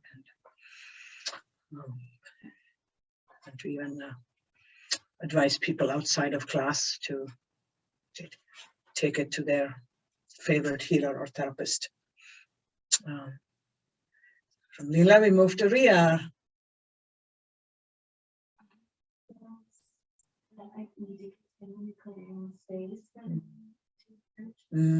Clearing space for the new to emerge.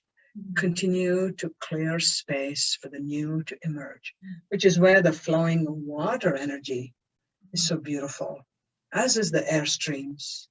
The most powerful way we can work with the trauma release is with the breath. Movement of the body and breath combined is even more powerful. Rocking the body with, you know, slow, strong inhalations, exhalations. And the whole healing practice that a couple of decades ago used to be called rebirthing. And some of you older ones with me remember that. And that also comes from tantric yoga practice of pranayama that is used specifically for going into past life traumas of previous births and so on. So it's used for that purpose. So that's why the word rebirthing. Now it's called holotropic breathing, at least in Boulder, that's what it's called, holotropic breathing. So the power of breath to actually access residues of held trauma.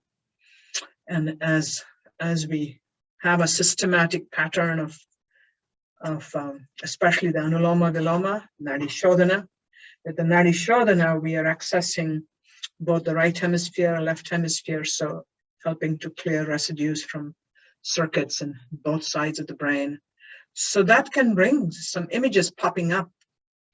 As I mentioned once, for me, the image of when Swamiji was guiding a burning candle, for me, it was a cat, you know, jumping into a huge fire. And that was actually one of the cats we had, but I didn't know it at the time.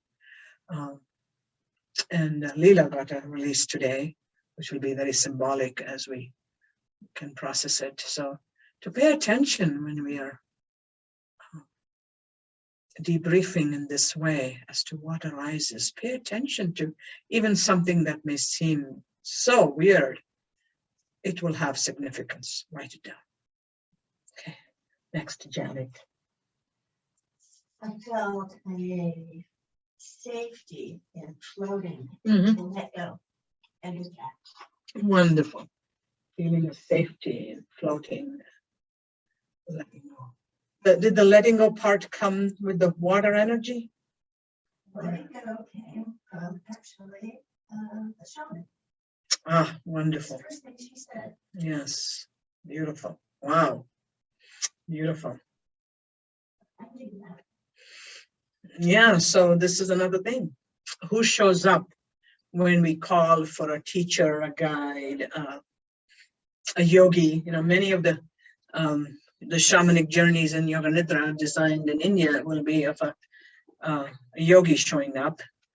Can often be a deity figure. So in the religious sense, then, if we are linked, so for me, Goddess Sree has shown up because I'm named for her, and I had a longing my whole life to really know more about her. And after I had brought up that longing with Amma in a darshan once, then she said she will start manifesting and she will start teaching you. And that led to a very deep study on the Goddess Sree theology for me for 15 years. And then I introduced a course on it. So it's amazing how these invitations and releases can then open up our vistas. Okay, now we go online here to each one of you, please unmute yourselves. Thanks for the reminder, Kerry. And I'm just seeing you all here in a circle, so I'm going to announce your names and then just follow that order. Christine, Cinda, and Sydney, Eve, and then Karan. Okay, Christine. I wrote down drifting into comfort. I just felt that, which was such a different experience than last time we did Nidra with you. I felt extremely claustrophobic in the ice caves. So that just, sure. Yeah. Yeah, we lost the connection. We're back. Okay.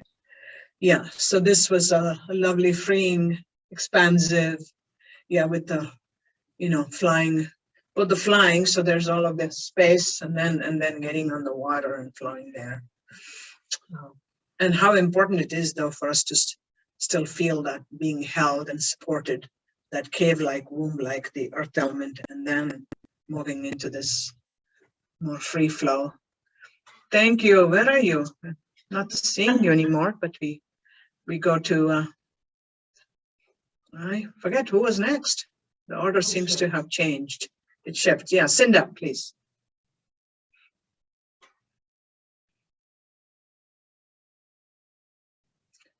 Cinda, we need volume.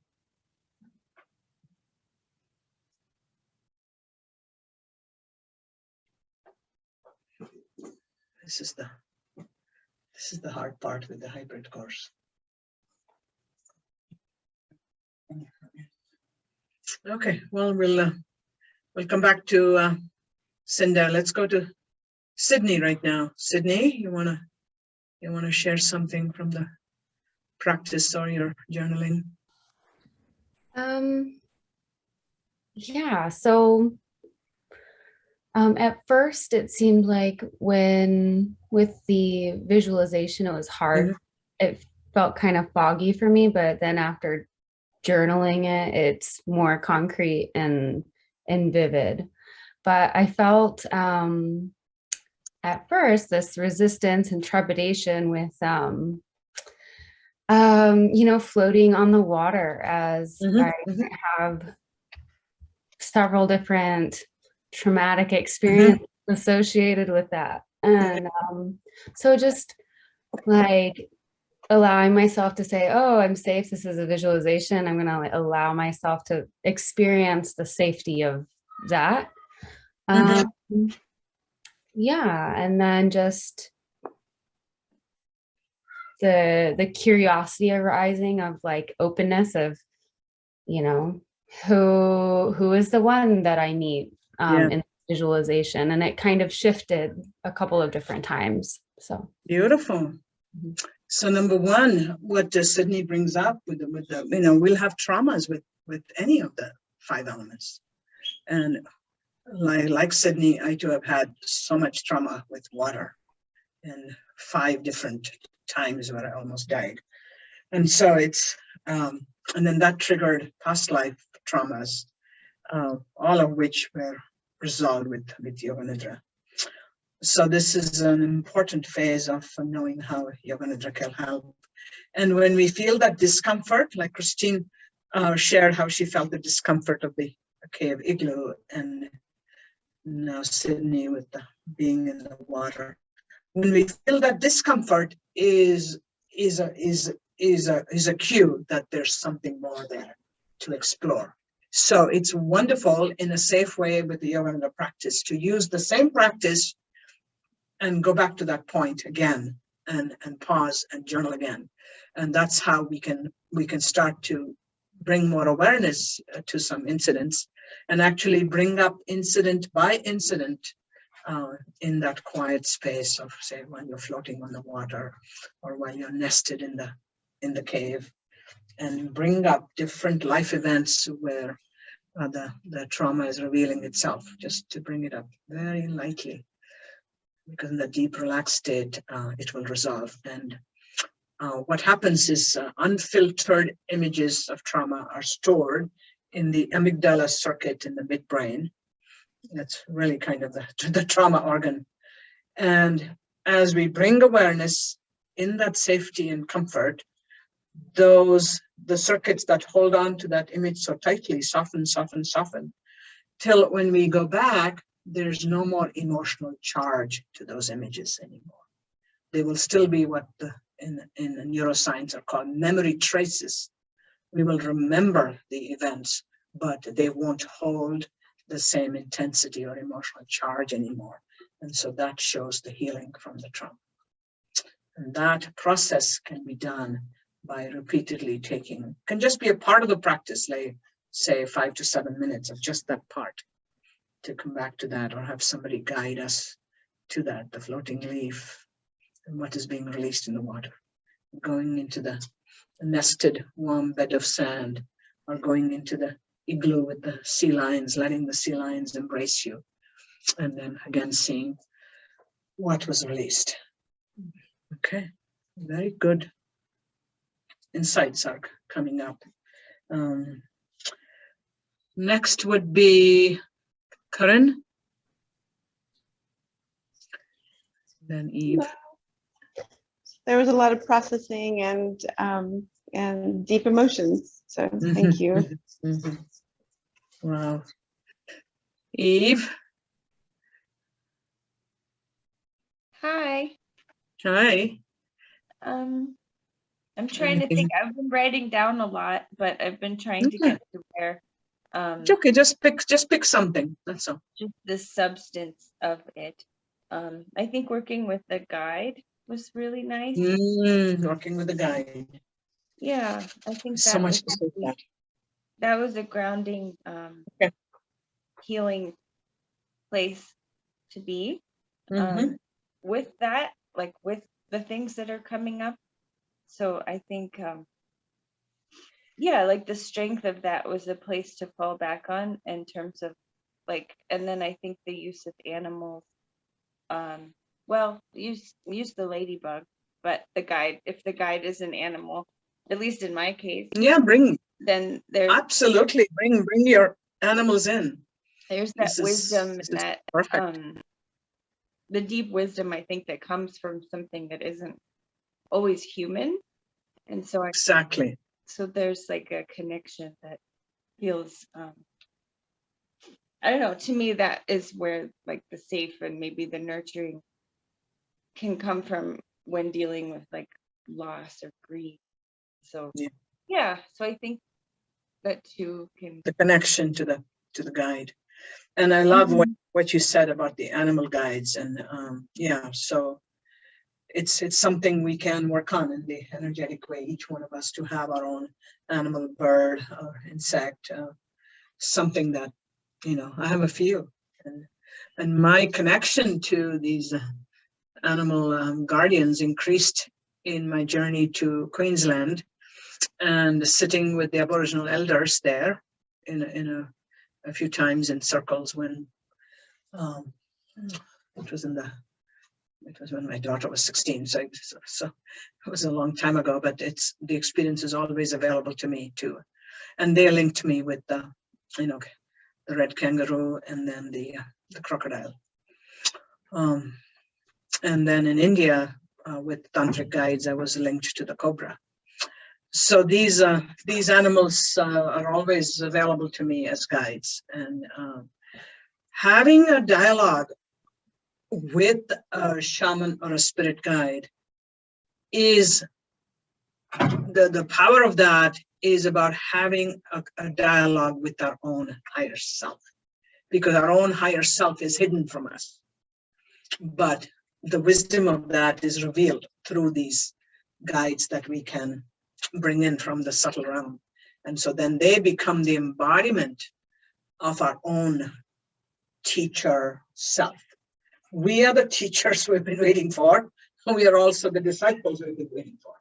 So that sense of connection, the surrender, the receptivity, the openness can all happen only in that yoga nidra state, the alpha brainwave mode, 8 to 12 cycles per second, when the resistance is much less, when our egoic thinking mind is not throwing obstacles as to, oh, what are you doing on this? What are you doing all this?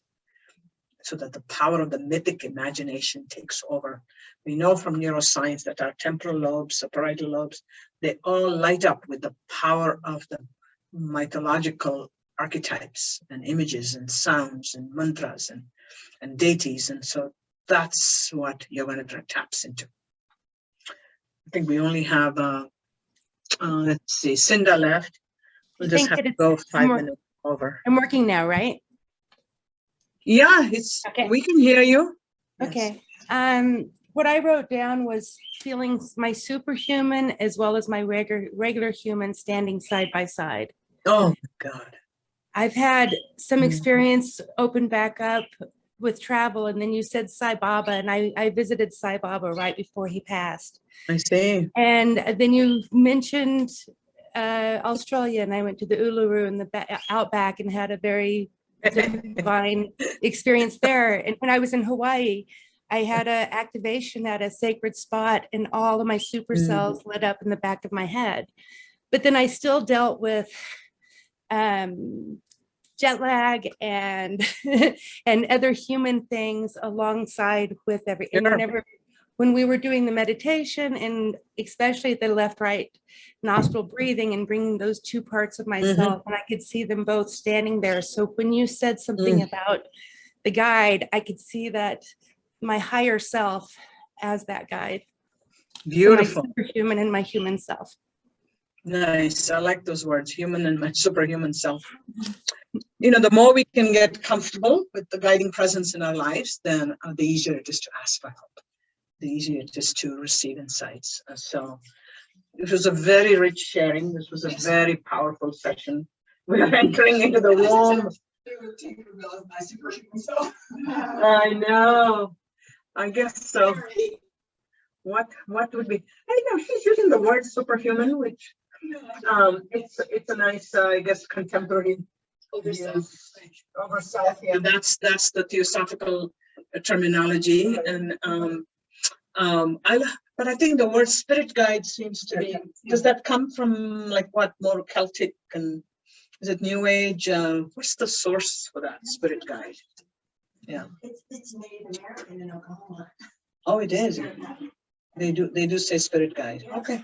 Yeah. Well, I guess in Australia too, they called it spirit guides. They didn't even call them guide. They were their father, their mother. It was crocodile mother and kangaroo father. I mean, they were so identified.